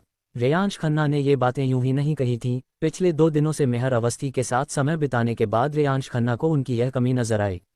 हालांकि मनोरंजन जगत की अन्य महिला हस्तियों की तरह वह कोई अनैतिक तरीका नहीं अपनाती, लेकिन वह सरल स्वभाव की हैं और गायन का अभ्यास लगन से करती हैं। लेकिन उनकी अपनी कुछ समस्याएं भी हैं, जैसे कि वह मनमानी करती हैं और अपनी सेहत का ख्याल नहीं रखती। एक गायिका और सार्वजनिक हस्ती होने के नाते प्रशंसकों के सामने बीमार दिखने के बजाय आपको अपना सर्वश्रेष्ठ रूप दिखाना चाहिए। इससे आपके चाहने वालों के मन में नकारात्मक ऊर्जा ही फैलती है। एक सार्वजनिक हस्ती को ऐसा नहीं करना चाहिए। जब रेयांश खन्ना तान्या बंसल के सहायक थे तब वह अक्सर उनसे यही बात कहते थे, जिसके कारण धीरे धीरे उनके विचारों में मतभेद पैदा हो गया और अंततः वे अजनबी जैसे हो गए। हालांकि मेहर अवस्थी की स्थिति तान्या बंसल से अलग है। मेहर अवस्थी की सुंदरता और गायन कौशल तान्या बंसल से कहीं बेहतर हैं और वह अधिक लोकप्रिय और प्रतिष्ठित भी हैं। इसलिए उन्हें अपनी सेहत का और भी अधिक ध्यान रखना चाहिए। पेट की समस्या होने के बावजूद उसने परसों रात ठीक से खाना नहीं खाया और फिर देर रात चुपके से बाहर जाकर खाना खाया। इसे ही तो अनियमित नींद और खान पान की आदतें कहते हैं। रेयांश खन्ना अब और बर्दाश्त नहीं कर पा रहा था। इतनी अच्छी हालत में वह खुद को इस तरह क्यों नीचा दिखा रहा था। इस पल मैं आखिरकार ये शब्द कहने से खुद को रोक नहीं पाए। देखते ही देखते ड्रेसिंग रूम में सन्नाटा छा गया। रितिका मेहता ने रेयांश खन्ना को हैरानी से देखा। दिव्या कपूर ने भी हैरानी से आंखें फाड़कर उसे देखा। और मेहर अवस्थी, अध्याय 16 ये गाना तो पक्का चोरी किया हुआ है। रितिका मेहता मेहर अवस्थी के क्रेसेंट एंटरटेनमेंट में शामिल होने के बाद से ही उन पर नजर रख रही थीं और दोनों ने 3 साल से ज्यादा समय साथ बिताया था, इसलिए वह मेहर अवस्थी को अच्छी तरह जानती थीं। हालांकि मेहर देखने में थोड़ी रूखी और अलग थलग लगती हैं, लेकिन असल में वह एक बहुत ही सरल और मेहनती आम लड़की हैं। हालांकि मेहर थोड़ी जिद्दी भी थीं और रितिका मेहता ने पहले कभी किसी को उन्हें इस तरह समझाते नहीं देखा था। और वह तो एक पुरुष सहायक है जो कंपनी में 2 दिन से भी कम समय से है। रितिका मेहता ने अपना मुंह ढक लिया। उन्हें डर था कि मेहर गुस्सा होकर मिस्टर खन्ना से बहस करने लगेंगी या फिर मिस्टर खन्ना को ही नौकरी से निकाल देंगी। इसी क्षण मेहर अवस्थी ने अपना सिर उठाया और रेयांश खन्ना की ओर देखा और ड्रेसिंग रूम का माहौल अचानक थोड़ा तनावपूर्ण हो गया। दिव्या कपूर कुछ कहने के लिए मुंह खोलने ही वाली थी कि तभी दरवाजे पर दस्तक हुई। श्रीमती अवस्थी, अब आपकी बारी है इंटरव्यू की तैयारी करने की। ये सहायक नूपुर थीं। मेहर अवस्थी ने कुछ और नहीं कहा, मुड़कर दरवाजे की ओर चली गईं। रितिका मेहता ने झटपट दरवाजा खोला और उनके पीछे पीछे बाहर निकल गईं। माफ कीजिए, कुछ काम आ गया था और मुझे देर हो गई। रितिका मेहता ने असिस्टेंट नूपुर से माफी मांगी। मेहर अवस्थी ने भी छोटी बच्ची को झुककर माफी मांगी। कोई बात नहीं, कोई बात नहीं, अब जाने का सही समय है। असिस्टेंट नूपुर ने जल्दी से हाथ हिलाया और तीनों तैयारी कक्ष की ओर चल पड़े। दिव्या कपूर ने जटिल भाव से रेयांश खन्ना की ओर देखा। श्री खन्ना, आप थोड़ी देर यहाँ आराम क्यों नहीं कर लेते? उन्हें रिकॉर्डिंग की देखरेख भी करनी थी। वह दरवाजे पर रुकी, फिर रेयांश खन्ना की ओर मुड़कर बोली, मेहर गैर जिम्मेदार नहीं है, लेकिन आपने जो कहा वह सही है। इतना कहकर वह जल्दी से चली गईं। रेयांश खन्ना एक पल के लिए स्तब्ध रह गए, फिर सिर हिलाकर मुस्कुराए। क्या सच में मैंने काम के दूसरे ही दिन अपने बॉस से बहस कर ली? हालांकि उसे अपने कहे पर कोई पछतावा नहीं था। चूंकि वह मेहर अवस्थी का निजी सहायक बन चुका था, इसलिए उस पर उनकी जिम्मेदारी थी। मैंने जो कुछ भी कहा वह पूरी तरह से उनके भले के लिए था। अगर मेहर अवस्थी इसे स्वीकार नहीं करती, उनसे असंतुष्ट होती हैं या उन्हें नौकरी से निकाल देती हैं, तो इससे सिर्फ यही पता चलता है कि मेहर अवस्थी भी अन्य मशहूर हस्तियों की तरह हैं, जिन्हें सिर्फ दिखावे और पैसे में दिलचस्पी है, और वह एक सच्ची गायिका नहीं है। उसे कुछ खोने को नहीं था। आखिर यह नौकरी तो बस आराम करने और बदलाव का एक जरिया थी। अगर सब कुछ विफल हो जाता है तो हम कोई और जगह किराए पर ले सकते हैं। आज की रिकॉर्डिंग खत्म होने के बाद इस बारे में बात करते हैं। रेयांश खन्ना को कोई दबाव महसूस नहीं हुआ। उसने अपना फोन उठाया और कहानी बॉक्स में लॉग इन किया। आज मेरे कसूर मेरा नहीं गाने और बजाने का वीडियो होमपेज पर दिखाया गया। लगभग आधा दिन हो चुका है, देखते हैं होमपेज पर दिखाए जाने का क्या असर होता है। जैसे ही मैंने कहानी बॉक्स खोला, मुझे अपने मैसेज में एक और लाल रंग का 999 जोड़ नोटिफिकेशन दिखा। क्लिक करने पर मुझे सिर्फ लाइक, डोनेशन और कमेंट्स के मैसेज ही दिखे। होमपेज को कुछ बार स्क्रॉल करने के बाद मुझे आखिरकार नीचे बीच वाले सेक्शन में अपना वीडियो मिल गया। व्यू काउंट देखकर पता चला कि इसे पहले ही 360,000 व्यूज मिल चुके हैं। वीडियो पर क्लिक करने पर इसे 40,000 से ज्यादा लाइक और लगभग 10,000 फेवरेट मिले हैं, जो एक मामूली हिट के लिए जरूरी संख्या है। चलिए देखते हैं। राग साहिल के फैंस की संख्या 60,000। शौकिया वीडियो प्लेटफॉर्म पर 100,000 फॉलोअर्स होने से आप एक मध्यम दर्जे के मशहूर वीडियो क्रिएटर बन जाते हैं और अगला स्तर 500,000 या 10 लाख फॉलोअर्स का होता है। फिलहाल कहानी बॉक्स पर 100 से ज़्यादा वीडियो क्रिएटर हैं जिनके लाखों फॉलोअर्स हैं और इन्हें शौकिया उस्ताद कहा जाता है। इनमें से कुछ तो 20 लाख फॉलोअर्स तक भी पहुंच चुके हैं, जिसे शीर्ष स्तर माना जाता है। रेयांश खन्ना का लक्ष्य इस सीमा को तोड़ना, अंततः इस दायरे से बाहर निकलना, गीतकार, संगीतकार और गायक गीतकार के रूप में अपना खुद का स्टूडियो स्थापित करना और मनोरंजन उद्योग में प्रवेश करना है। रेयांश खन्ना ने वीडियो के नीचे की टिप्पणियों पर एक नज़र डाली। 2000 से ज़्यादा टिप्पणियां थीं, जिनमें से अधिकांश कसूर मेरा नहीं के लिए आश्चर्य और प्रशंसा व्यक्त कर रही थीं। कई लोग अभी भी रेयांश खन्ना से पूछ रहे हैं, क्या ये गाना वाकई वीडियो क्रिएटर की मौलिक रचना थी? मुख्य मुद्दा यह है कि कसूर मेरा नहीं का स्तर इतना ऊंचा है कि यह शौकिया संगीत वर्ग के कई शीर्ष कलाकारों की मूल रचनाओं को स्पष्ट रूप से पीछे छोड़ देता है, जिससे कई लोगों को संदेह होने लगा है कि क्या ये गाना वास्तव में राग साहिल की मौलिक रचना है। कुछ लोगों ने तो कमेंट सेक्शन में व्यंग्यात्मक टिप्पणियां भी की। इस स्तर के गाने बनाने में सक्षम कोई भी व्यक्ति बहुत पहले ही किसी मैनेजमेंट कंपनी के साथ अनुबंध कर चुका होता।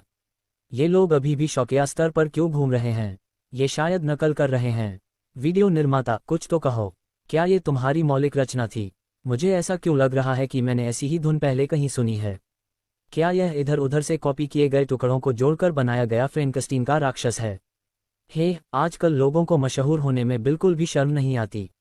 रेयांश खन्ना ने इन सभी अकाउंट्स की जानकारी देखी और पाया कि उनमें एक बात समान थी, वे सभी नए पंजीकृत अकाउंट थे। ये दिलचस्प है। रेयांश खन्ना कहानी बॉक्स के एक लंबे समय से पाठक होने के नाते वह कुछ चालों और युक्तियों से काफ़ी परिचित है। शौकिया वीडियो प्लेटफॉर्म पर जाने माने वीडियो निर्माता अच्छी खासी कमाई करते हैं और प्रसिद्धि पाने के लिए उनमें कड़ी प्रतिस्पर्धा होती है। अपने काम की गुणवत्ता, लोकप्रियता, सुंदरता और गरीबी की तुलना करने के अलावा कुछ लोग घटिया हथकंडे भी अपनाते हैं। उदाहरण के लिए, प्रतिस्पर्धियों या नए उभरते वीडियो निर्माताओं को बदनाम करने के लिए कई नए खाते बनाना, जो उनके लिए खतरा बन सकते हैं। यह मनोरंजन उद्योग में भी देखने को मिलता है। उदाहरण के लिए, मेहर अवस्थी को हाल ही में तान्या बंसल द्वारा किराए पर लिए गए ऑनलाइन ट्रोल्स ने निशाना बनाया है। मेरे साथ भी ऐसा ही हुआ है, मुख्यतः इसलिए क्योंकि मेरे वीडियो बहुत जल्दी वायरल हो गए, जिससे मेरे कुछ साथियों को खतरा महसूस हुआ, इसलिए उन्होंने मुझ पर हमला किया। खासकर तब जब वे साहित्यिक चोरी स्वीकार करते हैं। ये हास्यास्पद है। वह संगीत के छात्र हैं और कई वर्षों से मनोरंजन उद्योग में हैं। वह आम आदमी की तुलना में पॉप संगीत से कहीं अधिक परिचित हैं। आज के चीनी संगीत जगत में कसूर मेरा नहीं जैसा कोई गाना नहीं है। उन पर साहित्यिक चोरी का आरोप लगाने वाली ये टिप्पणियां निराधार हैं। हालांकि कमेंट सेक्शन में कुछ लोगों ने उनका बचाव किया। नकल करना बहुत गंभीर मामला है। अगर कोई सबूत नहीं है तो बेबुनियाद आरोप न लगाएं। मैंने पहली बार किसी को इतना अच्छा गाना लिखने के लिए आलोचना करते देखा है। लोग अपने अच्छे गाने शौकिया वेबसाइटों पर क्यों नहीं पोस्ट करते? अरे, कुछ लोग तो बस जलन करते हैं, है ना? उन्हें अपनी ऊर्जा का इस्तेमाल खुद एक अच्छा गाना लिखने में करना चाहिए। उनमें से एक, जिसका उपनाम फिशमैन दिवा है, बहस करने में माहिर है। उसने अकेले ही कई ट्रोलर्स का डटकर मुकाबला किया और हैरानी की बात है कि कमेंट सेक्शन में उसके काफ़ी प्रशंसक हैं। भाई जी कमाल के हैं। जीगे का गुस्सा आज भी उतना ही तेज है। भाई जी, यहाँ बहस करने में समय बर्बाद करने के बजाय आप और अपडेट क्यों नहीं करते? इतने देर से उभरने वाले मत बनो। रेयांश खन्ना को याद आया कि यह मर्मित दिवा संगीत और नृत्य दोनों क्षेत्रों में काफ़ी मशहूर थी। वह बेहद खूबसूरत थी, उसका फिगर अच्छा था और वह गायन और नृत्य दोनों में उत्कृष्ट थी। वह अक्सर अपने गाने और नाचने के वीडियो पोस्ट करती हैं। उनका रंग गोरा है, उनके स्तन बड़े और सुडौल हैं, जिसकी वजह से उनके बहुत सारे प्रशंसक हैं। उनका स्वभाव थोड़ा गुस्सैल है और वह अक्सर लोगों से बहस करती हैं, इसीलिए उनके प्रशंसक उन्हें भाई जी कहते हैं। ये काफ़ी दिलचस्प है कि इस मशहूर महिला वीडियो निर्माता ने मेरे लिए आवाज़ उठाई। हालांकि कुछ आलोचकों ने, जो फिशमैन सॉन्गस्ट्रेस से डरते नहीं हैं, उन्हें जवाब दिया, आप कहती हैं कि राग साहिल ने नकल नहीं की। सबूत तो साफ है, उसी गुणवत्ता का एक और मौलिक गीत रिलीज करो। लेकिन क्या वह ऐसा कर सकता है? अध्याय 17। जब तक कोई और मौलिक गीत रिलीज नहीं होता, दुनिया में ऐसे लोग मौजूद हैं। ये वे लोग हैं जो पहले दूसरों पर सवाल उठाते हैं, लेकिन खुद कोई सबूत पेश नहीं करते। फिर भी जिस व्यक्ति पर अन्यायपूर्ण तरीके से सवाल उठाए जा रहे हैं, उससे बेगुनाही साबित करने के लिए सबूत मांगते हैं। ये ठीक वैसा ही है जैसे कोई अजनबी आपको बाहर जाते हुए रोके, आपकी ओर इशारा करे और चिल्लाए, तुम चोर हो। आप निश्चित रूप से हैरान होंगे और फिर यह कहकर खुद को सही ठहराने की कोशिश करेंगे कि आप चोर नहीं हैं।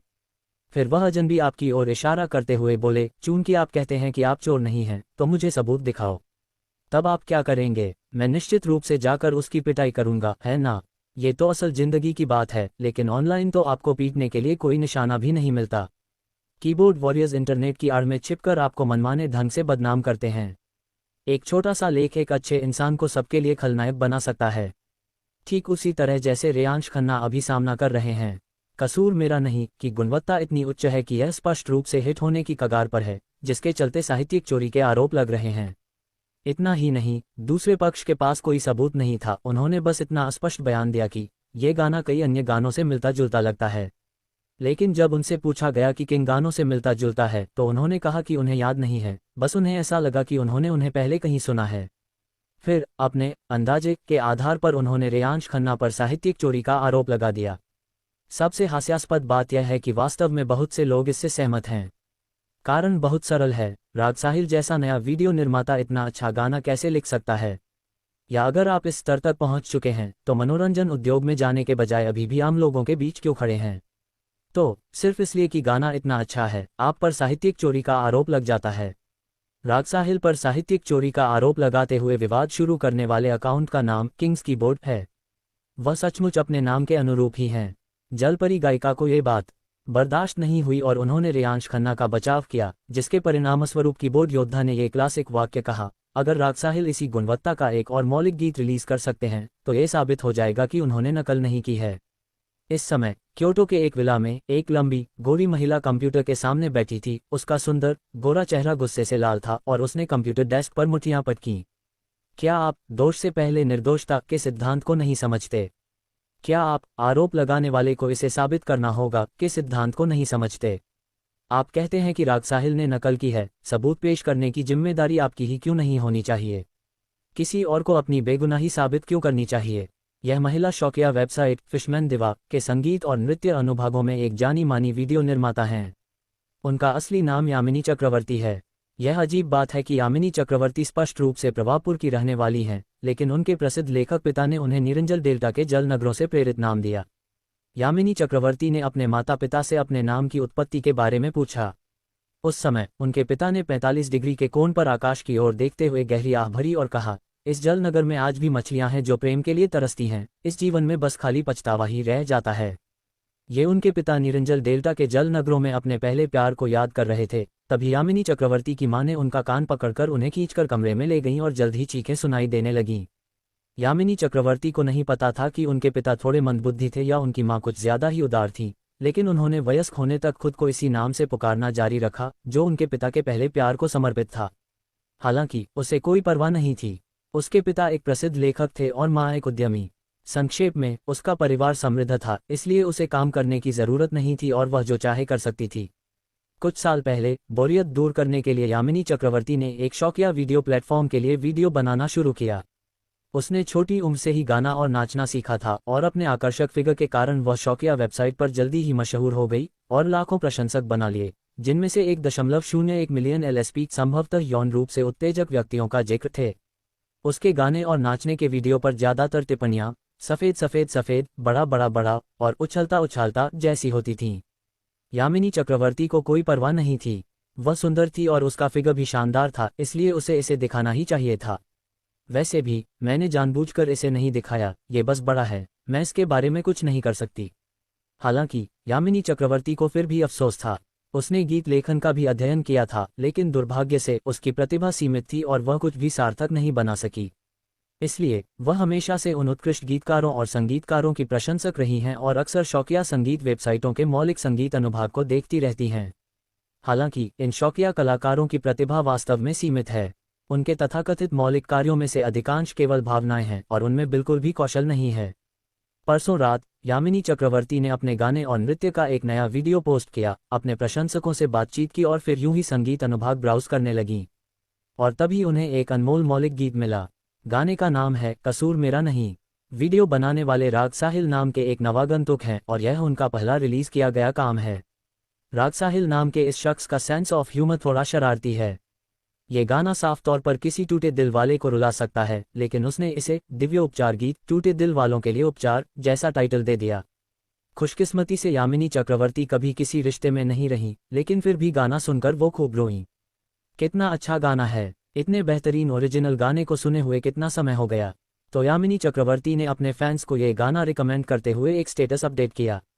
यही वजह है कि परसों रात रेयांश खन्ना द्वारा वीडियो अपलोड करने के तुरंत बाद ही इसकी लोकप्रियता तेजी से बढ़ने लगी। रेयांश खन्ना एक लोकप्रिय वीडियो क्रिएटर हैं जिनके लाखों फॉलोअर्स हैं और उन्होंने ही उन्हें फ्री ट्रैफिक दिया। यामिनी चक्रवर्ती के पास पैसों की कमी नहीं है, न ही वो मुनाफा कमाना चाहती हैं, वो बस गाने का आनंद लेती हैं। आज अपने पसंदीदा गाने की लोकप्रियता लगातार बढ़ते देख और यहाँ तक कि कहानी बॉक्स के होम पेज पर भी जगह बनाते देख वो बहुत खुश थीं। उन्हें ऐसा लगा जैसे जिस खजाने को उन्होंने सबसे पहले खोजा था उसे आखिरकार सब पहचान रहे हैं। जब मैंने इसे पहली बार पाया था तब ये बहुत छोटा था, देखो अब ये कितना घना हो गया है। इस तरह का पोषण विकास का रिश्ता बहुत सुकून देता है। हालांकि अच्छे दिन ज़्यादा दिन नहीं चले, जैसे ही कसूर मेरा नहीं लोकप्रिय होने लगा, किंग कीबोर्ड नाम के एक व्यक्ति ने आकर इस पर चोरी का आरोप लगा दिया। यामिनी चक्रवर्ती बहुत परेशान हुई। यह मेरी पसंदीदा मौलिक रचना है, मैंने इसे अपने प्रशंसकों को भी सुझाया था और अब आप कह रहे हैं कि यह चोरी है और इसका कोई सबूत भी नहीं है। उन्होंने सीधे उस व्यक्ति का सामना किया, लेकिन यह कीबोर्ड योद्धा लोगों को बदनाम करने में माहिर था और उसने जोर देकर कहा कि कसूर मेरा नहीं की धुन कई अन्य गानों से मिलती जुलती है। लेकिन जब उनसे पूछा गया कि कौन से गाने, तो उन्होंने बस इतना कहा, जो जानते हैं वे जानते हैं, मैं और कुछ नहीं कहूँगा।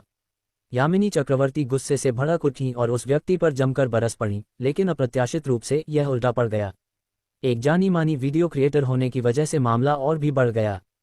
किंग ऑफ ग्लोरी कीबोर्ड के साथ बहस करने वाली उनकी टिप्पणी कसूर मेरा नहीं के कमेंट सेक्शन में सबसे ऊपर पहुंच गई।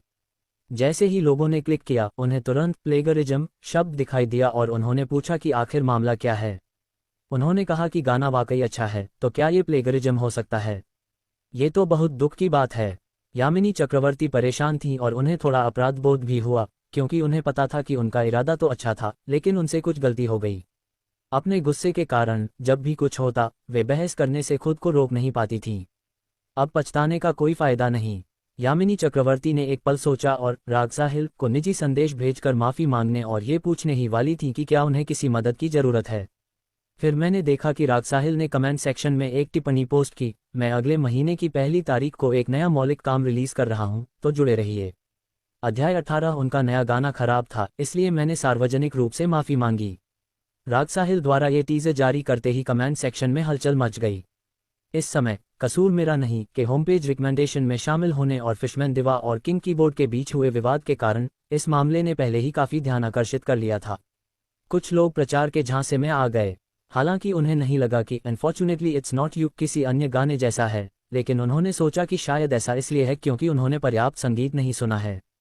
वास्तव में ये गाना सचमुच एक फ्रैंकेनस्टीन का राक्षस हो सकता है, क्योंकि अब ऐसे कई मामले हैं, इसलिए मौलिक सामग्री बनाना समय लेने वाला और श्रमसाध्य है, तो यह चीज़ों को जोड़कर बनाने जितना कुशल और लाभदायक कैसे हो सकता है।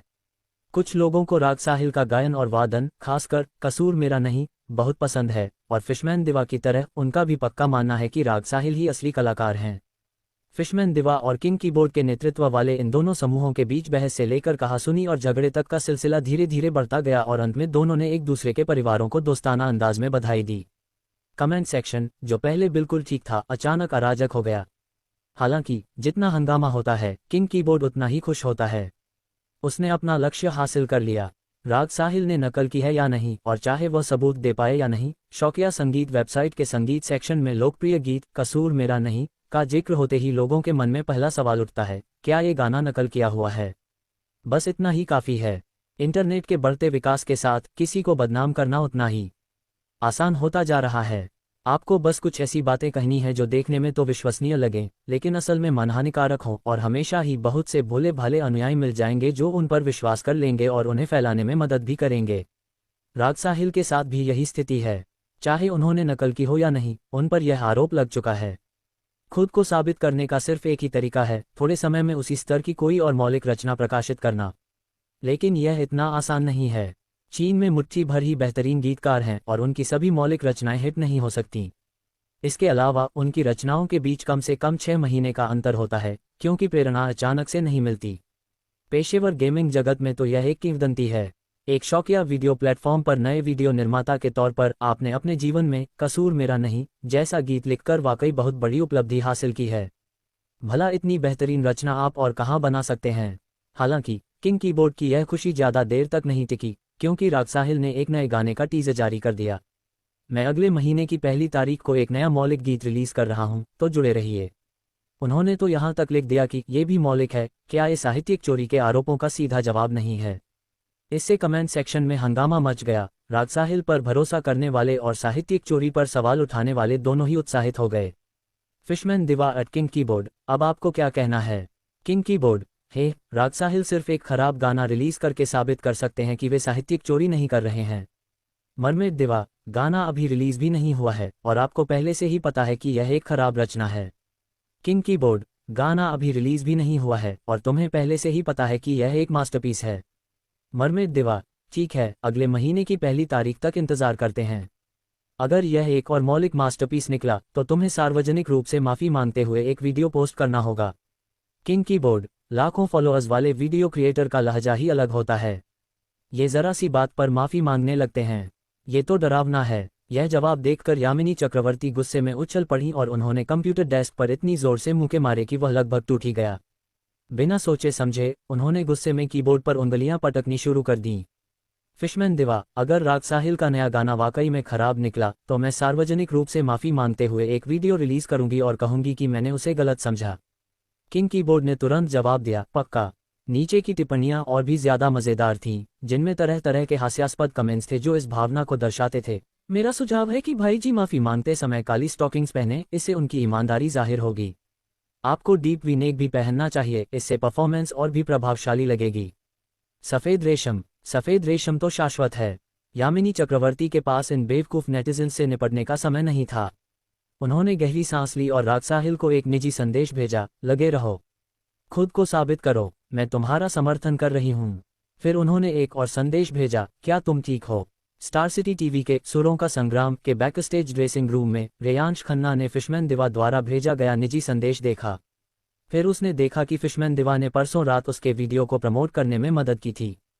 फिर आज उसकी मदद करने की कोशिश में मेरी कमेंट सेक्शन में अफवाहें फैलाने वाले व्यक्ति से बहस हो गई। रेयांश खन्ना ने संगीत सेक्शन में मरमित दिवा के वीडियो देखे थे। यह एक गायन और नृत्य प्रस्तुति थी। हालांकि उनकी गायन प्रतिभा औसत थी, लेकिन उनका नृत्य वाकई बहुत अच्छा था। खास बात यह थी कि उनका आकर्षक फिगर था, जिसने कई पुरुषों को आकर्षित किया। रेयांश खन्ना भी एक पुरुष हैं और उन्हें भी सुंदर युवतियों को गाते नाचते देखना अच्छा लगता है। उन तथाकथित इंटरनेट सेलिब्रिटीज से कहीं बेहतर, जिनमें कोई प्रतिभा नहीं होती और जो सिर्फ कुछ बार कमर हिलाकर मशहूर होने के लिए ब्यूटी फिल्टर और पैरों को आकर्षक बनाने के तरीकों पर निर्भर रहती हैं। रेयांश खन्ना ने कभी सोचा भी नहीं था कि लाखों फॉलोअर्स वाली यह खूबसूरत वीडियो क्रिएटर एक दिन उनके लिए किसी से बहस करेगी। यह इंसान वाकई बहुत दयालु है। रेयांश खन्ना को हाल ही में सीधी राह मिली थी, लेकिन उनका पिछला गाना अभी हाल ही में रिलीज हुआ था और वे इस नए गाने को रिलीज करने के बारे में सोच रहे थे। इसी वजह से उन पर नकल का आरोप लगा। हे भगवान, वो तो बस एक कुली था और उसने इसे धरती से नीले तारे तक पहुंचाया, जो दो समानांतर दुनियाएं हैं। एक कुली के काम को चोरी कैसे कहा जा सकता है? अभी महीना चल रहा है और अनुमान है कि कसूर मेरा नहीं कि लोकप्रियता और प्रचार लगभग 2 हफ्तों में चरम पर पहुंच जाएगा। सीधी राह अगले महीने की 1 तारीख को रिलीज होगी और यह रफ्तार ठीक रहेगी। ऐसी कोई स्थिति नहीं आएगी जहां आपकी अपनी 2 रचनाएं लोकप्रियता के लिए प्रतिस्पर्धा करें। जहां तक अफवाहें फैलाने वालों की बात है, रेयांश खन्ना को उनकी जरा भी परवाह नहीं थी। उन्होंने मनोरंजन जगत में हर तरह की चालें देखी थीं। वो उस कीबोर्ड के बादशाह को कुछ दिनों तक इधर उधर उछलने देंगे और फिर उन्हें पता चल जाएगा कि असली बॉस कौन है। शिष्टता और कृतज्ञता के भाव से रेयांश खन्ना ने उत्साही जलपरी गायिका को जवाब दिया, मेरे काम को बढ़ावा देने में पहले मदद करने के लिए धन्यवाद।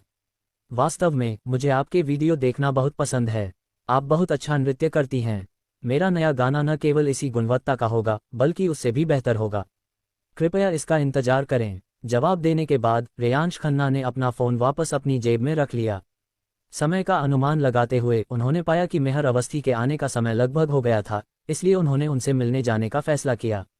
जैसे ही मैं ड्रेसिंग रूम से बाहर निकला, मैंने सहायक नूपुर को अपने अंडाकार चेहरे और छोटे कद के साथ जल्दी से आते देखा। ये सहायक नूपुर नामात्र की निर्देशक की सहायक है, लेकिन ऐसा लगता है कि वह छोटी मोटी नौकरानी बनने के लिए ही बनी है। सहायक नूपुर, क्या आप मेरी मदद कर सकती हैं? रेयांश खन्ना ने विनम्रता से उनका अभिवादन किया और छोटी लड़की रुक गई, अपने माथे से पसीना पोंछा और पूछा, आप श्रीमती अवस्थी की सहायक हैं? ठीक है, मैं आपके लिए क्या कर सकता हूँ? रेयांश खन्ना ने पूछा, क्या मैं रिकॉर्डिंग स्टूडियो में जाकर सुश्री अवस्थी का प्रदर्शन देख सकता हूं? सुरों का संग्राम के लिए चयन प्रक्रिया 500 दर्शकों के वोटों पर आधारित है। आमतौर पर गायकों, दर्शकों और कर्मचारियों के अलावा किसी और को रिकॉर्डिंग हॉल में प्रवेश करने की अनुमति नहीं होती है। छोटी बच्ची ने रेयांश खन्ना की ओर देखा, उसके चेहरे पर एक अजीब सा भाव था। क्या आपको नहीं पता? सुश्री अवस्थी ने पहला स्थान चुना और गाना खत्म करके बहुत पहले ही मंच से चली गईं। अब 7वीं प्रस्तुति देने वाली शिक्षिका तान्या बंसल गा रही हैं। रेयांश खन्ना चौंक गए। उन्हें एहसास हुआ कि सहायक होने के नाते उन्होंने अपने बॉस पर पर्याप्त ध्यान नहीं दिया था। उन्होंने तुरंत पूछा, क्या आपको सुश्री अवस्थी की प्रस्तुति के बारे में कुछ पता है? लाइव शो कैसा रहा? उनका सवाल सुनकर सहायक नूपुर का चेहरा और भी अजीब हो गया, मानो कुछ ऐसा हो जो वह कह न सकें। अंत में उन्होंने जवाब दिया, मेरे साथ आइए, मैं आपको नियंत्रण कक्ष में ले चलता हूं, आप खुद देख लेंगी। अध्याय 19 में सबसे निचले स्थान पर रहे रेयांश खन्ना सहायक नूपुर के पीछे पीछे नियंत्रण कक्ष में गए। इस तरह के कार्यक्रम की रिकॉर्डिंग के दौरान फुटेज कई कोनों से शूट किया जाता है और फिर एक साथ नियंत्रण कक्ष में प्रसारित किया जाता है। निर्देशक सेट पर मौजूद विभिन्न विभागों को स्थिति के आधार पर कुछ खास बातों पर ध्यान देने के लिए याद दिलाते हैं या हेडसेट के माध्यम से मेजबान और मेहमानों से संवाद करते हैं।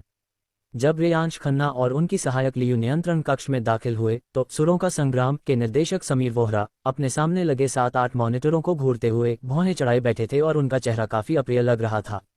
सहायक नूपुर ने रेयांश खन्ना के कान में फुसफुसाते हुए कहा, कुछ मत कहो। शिक्षिका तान्या बंसल के गायन समाप्त होने के बाद निर्देशक समीर वोहरा गायकों के कमरे में जाकर रैंकिंग की घोषणा करेंगे। निर्देशक समीर वोहरा के जाने के बाद मैं आपको वीडियो दिखा दूंगी। गायक कक्ष वह कमरा है जहां 7 गायक अपने प्रदर्शन के बाद इकट्ठा होते हैं। हर एपिसोड के अंत में निर्देशक गायक कक्ष में गायकों की रैंकिंग की घोषणा करते हैं। रेयांश खन्ना ने सहायक नूपुर के गुलाबी अंडाकार चेहरे पर एक नज़र डाली। उन्हें उम्मीद नहीं थी कि यह सहायक निर्देशक इतनी मददगार होंगी, वीडियो रिकॉर्डिंग को ठीक करने में उनकी मदद करने के लिए भी तैयार होंगी। दोनों ने सिर हिलाया और बातें करना बंद कर दिया और तान्या बंसल के पीछे खड़े हो गए जब वह गा रही थीं। रेयांश खन्ना तान्या बंसल को अच्छी तरह जानते थे। सच कहूं तो उनकी गायन प्रतिभा बुरी नहीं थी, लेकिन शीर्ष स्तर की तुलना में अभी भी काफी अंतर था। सुरों का संग्राम जैसे शीर्ष मंच पर उन्हें मुश्किल से पास माना जा सकता था। इस समय तान्या बंसल एक क्लासिक पुराना गाना गा रही थीं, जिसकी धुन आकर्षक थी और गाना बहुत कठिन नहीं था। तान्या बंसल का प्रदर्शन ठीक ठाक था, हालांकि उनका प्रदर्शन सबसे आखिर में हुआ, जिससे उन्हें प्रस्तुति क्रम में फायदा मिला। जब उन्होंने गाना खत्म किया तो 500 दर्शकों ने तालियों की गड़गड़ाहट से उनका स्वागत किया।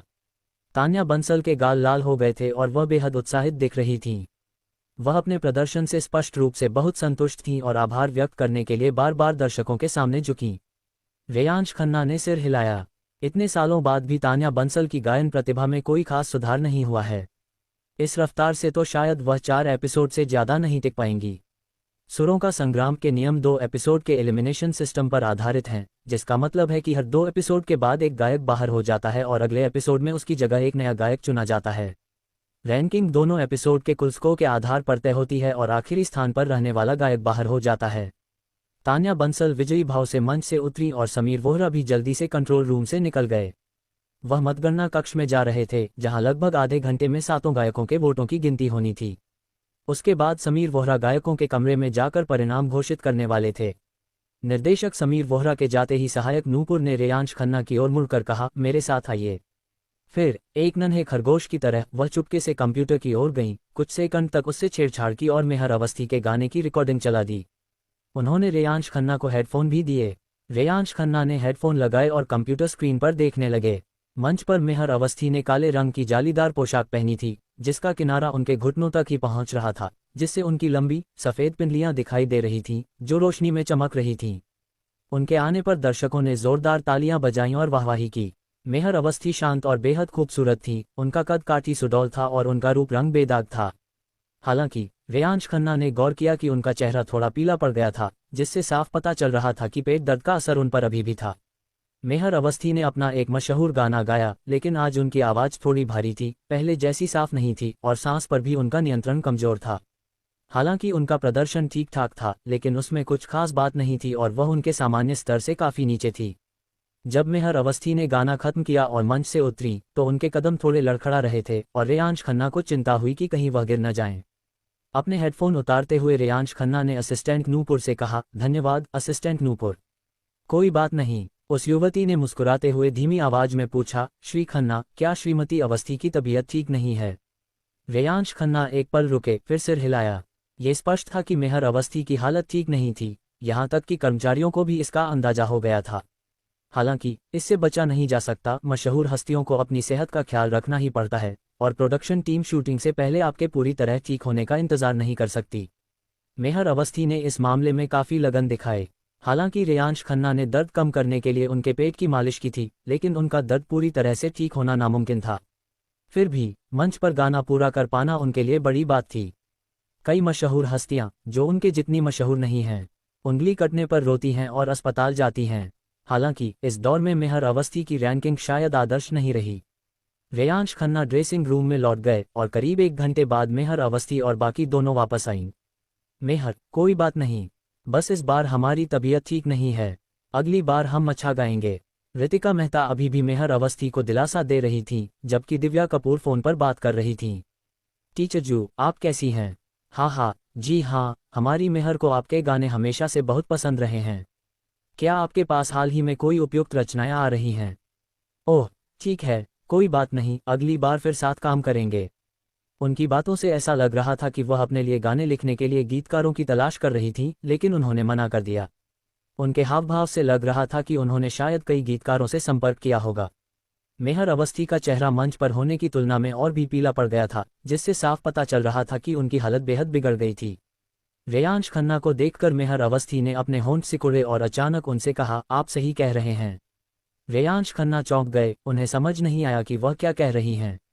मेहर अवस्थी ने आगे कहा, मैं अपनी आवाज़ को ठीक करना चाहती हूँ, इसलिए मैं आपकी बात मानूंगी। तब रेयांश खन्ना को एहसास हुआ कि वह मेहर अवस्थी को उपदेश दे रहे थे, उन्हें बता रहे थे कि उन्हें एक वैज्ञानिक दिनचर्या और आहार बनाना चाहिए और किसी को उनकी निगरानी में रखना चाहिए ताकि वे उसका पालन कर सकें। उस समय उन्हें थोड़ा पछतावा और गुस्सा भी आया, क्योंकि उन्हें लगा कि मेहर अवस्थी अपनी सुंदरता और गायन प्रतिभा को महत्व नहीं देती। ये कहने के बाद उन्हें लगा कि उन्हें नौकरी से निकाल दिया जाएगा। उन्होंने कभी उम्मीद नहीं की थी कि मेहर अवस्थी उनके सामने अपनी गलती मान लेंगी और यहाँ तक कि उन्हें निगरानी करने के लिए भी कहेंगी। मेहर, दिव्या कपूर भी हैरान थीं, लेकिन उन्होंने तुरंत राहत भरी मुस्कान के साथ कहा, मुझे राहत मिली कि आप ऐसा सोचते हैं।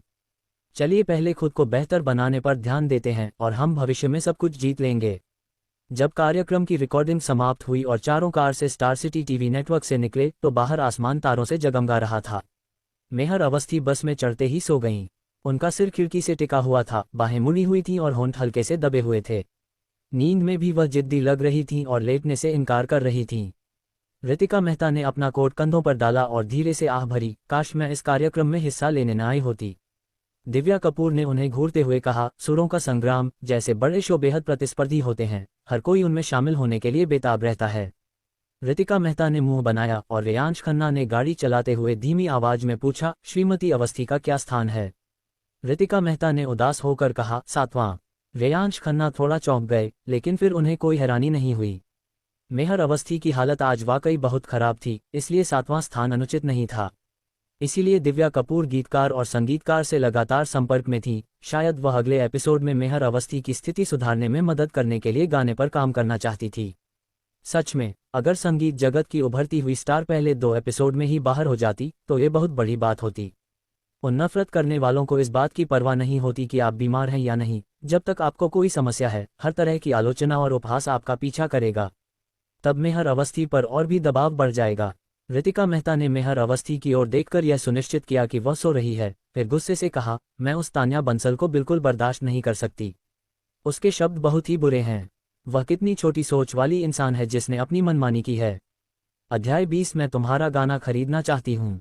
आधे घंटे बाद एक 5 सितारा होटल में आखिरकार मैंने मेहर अवस्थी को हरा ही दिया। तान्या बंसल के गाल लाल हो गए और उन्होंने उत्साह से कहा, बहन चेन, क्या आपने अभी मेहर अवस्थी का चेहरा देखा? पहले तो वो मेरी तरफ देखती भी नहीं थी, लेकिन अब उन्हें पता चल गया कि मैं कौन हूँ, है ना? उत्साह से अभिभूत होकर तान्या बंसल के माथे की नसें उभर आईं, जिससे उनका खूबसूरत चेहरा कुछ उग्र सा लग रहा था। अभी अभी सुरों का संग्राम के पहले एपिसोड की रिकॉर्डिंग खत्म हुई, तभी निर्देशक समीर वोहरा ने 7 गायकों की रैंकिंग की घोषणा की। तान्या बंसल चौथे स्थान पर रहीं और मेहर अवस्थी 7वें स्थान पर। बाकी गायकों की रैंकिंग उनकी प्रतिभा के अनुरूप ही थी, लेकिन पॉप स्टार मेहर अवस्थी का अंतिम स्थान पर आना अप्रत्याशित था। उनमें सबसे कम मशहूर तान्या बंसल चौथे स्थान पर रहीं, जो काफ़ी अप्रत्याशित है क्योंकि अगले एपिसोड में बाहर होने का खतरा उन पर मंडरा रहा है। तान्या बंसल के लिए सुरों का संग्राम में भाग लेना केवल एक शीर्ष स्तरीय कार्यक्रम की लोकप्रियता का लाभ उठाकर अपनी प्रसिद्धि को बढ़ाने के बारे में नहीं था, लेकिन इससे भी महत्वपूर्ण बात यह साबित करना था कि वह मेहर अवस्थी से कम सक्षम नहीं थी। दोनों ने एक ही समय में डेब्यू किया था और दोनों ही क्रिसेंट एंटरटेनमेंट के तहत थीं, लेकिन उनकी लोकप्रियता और रुतबा दो अलग अलग स्तर के थे। ये कहा जा सकता है कि तान्या बंसल की तुलना मेहर अवस्थी से करना भी उचित नहीं था। आज तान्या बंसल ने आखिरकार मेहर अवस्थी को करारा जवाब दिया। जब समीर वोहरा ने मेहर अवस्थी के 7वें स्थान पर आने की घोषणा की तो सभी लोग आश्चर्यचकित और हैरान रह गए। बेहद उत्साहित तान्या बंसल ने भी हैरानी जताते हुए अपना उत्साह दिखाया। जब समीर वोहरा ने चौथे स्थान पर आने की घोषणा की तो तान्या बंसल गर्व से तालियों के बीच खड़ी हो गईं और बोलीं, मंच सबके लिए समान है, आप कितने भी प्रसिद्ध क्यों न हो, अच्छे गायक अंततः सामने आ ही जाते हैं। वाक्य का पहला भाग काफी प्रेरणादायक लगता है, लेकिन दूसरे भाग में स्पष्ट पक्षपात झलकता है। आज से मैं दूसरों के दबाव में नहीं आऊंगी। ये शब्द सुनते ही गायिका के कमरे में सन्नाटा छा गया। वहां मौजूद सभी लोग फिल्म इंडस्ट्री से थे और सभी जानते थे कि तान्या बंसल और मेहर अवस्थी दोनों ही क्रिसेंट एंटरटेनमेंट में काम करती हैं। जाहिर है, तान्या बंसल, जो एक दूसरे दर्जे की अभिनेत्री थीं, मेहर अवस्थी के सामने कहीं नहीं ठहरती थीं और उनके संसाधन भी उनसे कहीं कम थे। तान्या बंसल जिस व्यक्ति को अपने दमन का कारण बता रही थी, वह जाहिर तौर पर मेहर अवस्थी ही थीं। उनके शब्दों से आसानी से ये लग सकता था कि मेहर अवस्थी ही उन्हें हमेशा से दबाती आ रही थी और अब उन्होंने अपनी ताकत से आखिरकार मेहर अवस्थी को हरा दिया है। असल में मेहर अवस्थी और तान्या बंसल के बीच ज्यादा मेलजोल नहीं था। बात बस इतनी थी कि तान्या बंसल किसी के अधीन रहना नहीं चाहती थीं और यह स्वीकार नहीं कर पा रही थीं कि मेहर अवस्थी हमेशा से इतनी घमंडी और अकड़ू थीं कि कभी उनकी तरफ देखती तक नहीं थीं। आज तान्या बंसल को आखिरकार अपना बदला मिल गया था और उनकी खुशी साफ झलक रही थी। रिकॉर्डिंग के दौरान रैंकिंग की घोषणा के क्षण को याद करते हुए पल्लवी सूरी विजयी भाव से मुस्कुराईं, लेकिन फिर भी शांत भाव से सबको याद दिलाया, ये तो सिर्फ पहला एपिसोड है। अच्छी तैयारी करें और दूसरे एपिसोड में इस रैंकिंग को बनाए रखें। अगर दूसरे एपिसोड में मेहर अवस्थी बाहर हो गईं तो आप जैसी गायिकाएं नहीं बचेंगी। शायद आप और आगे जा सकें। पल्लवी सूरी का पहले इरादा अपना सर्वश्रेष्ठ प्रदर्शन करने का था, लेकिन आज मेहर अवस्थी को हराने के बाद क्यों न और ऊंचा लक्ष्य रखा जाए। उत्साह के एक पल के बाद तान्या बंसल धीरे धीरे शांत हुई, कुछ याद आया और भौहें चढ़ाते हुए बोली, रेयांश खन्ना का क्या? अब जब उनका करियर ऊंचाइयों पर है, अगर रेयांश खन्ना इस महत्वपूर्ण क्षण में कुछ असंवेदनशील बोल दें तो उनकी मासूम छवि धूमिल हो जाएगी और इसका बहुत बुरा असर पड़ेगा। पल्लवी सूरी ने कहा, चूंकि रेयांश खन्ना ने आज तुम्हारे रिश्ते के बारे में किसी को नहीं बताया, इसका मतलब है कि उसे अभी भी तुम्हारे बारे में कुछ गलतफहमियां हैं। अगली बार जब वह स्टार सिटी आएगा तो हम उससे फिर बात करेंगे और उसकी गलतफहमियों को दूर करने की पूरी कोशिश करेंगे। तान्या बंसल ने थोड़ी झुंझलाहट के साथ सिर हिलाया, मैं तब बहुत छोटी थी। मैंने कभी नहीं सोचा था कि रेयांश खन्ना इतना जिद्दी और चिपचिपाहट वाला आदमी होगा। रात करीब 10 बजे रीजेंसी ग्रैंड होटल में मेहर अवस्थी के कमरे में कल की तरह ही वह अपने पूरे पजामे में बाथरूम से बाहर निकली और रेयांश खन्ना से बोली, मैं आराम करने जा रही हूँ।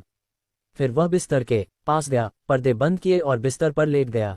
ठीक है, रेयांश खन्ना कल रात की तरह ही सोफे पर सो गया।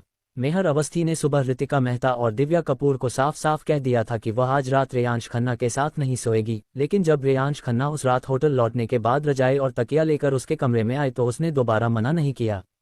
ये देखकर दिव्या कपूर और ऋतिका मेहता ने उसकी बात मान ली और मेहर अवस्थी को थोड़ा आराम करने के लिए कहा। जुनूनी प्रशंसकों का खतरा अभी भी बना हुआ है, जिससे रेयांश खन्ना मेहर अवस्थी और उसके साथी की सुरक्षा को लेकर अधिक निश्चिंत महसूस कर रहे हैं। इसके अलावा पिछले 2 दिनों में रेयांश खन्ना के व्यवहार को देखते हुए वह उस तरह का लंपट और भ्रष्ट व्यक्ति नहीं है जो मेहर अवस्थी के साथ कुछ भी गलत करेगा। दिव्या जी, मेहर अचानक मिस्टर खन्ना को फिर से अपने साथ आने देने के लिए क्यों तैयार हो गई? मेहर अवस्थी के कमरे से निकलने के बाद भी ऋतिका मेहता थोड़ी असमंजस में थीं। दिव्या कपूर को भी कुछ समझ नहीं आ रहा था, लेकिन रेयांश खन्ना के आसपास होने से मेहर अवस्थी की सुरक्षा अब चिंता का विषय नहीं थी और वह अन्य चीजों पर ध्यान केंद्रित कर सकती थी। मेहर अवस्थी को जल्द से जल्द स्वस्थ होने और अपनी आवाज और गायन कौशल को वापस पाने की सख्त जरूरत है और मुझे सुरों का संग्राम में उनके लिए एक अच्छा गाना ढूंढने में भी उनकी मदद करनी है। दूसरे सीजन से किसी भी गायक को अपने गाने गाने की अनुमति नहीं थी। ये गायकों की समग्र क्षमताओं की भी परीक्षा है।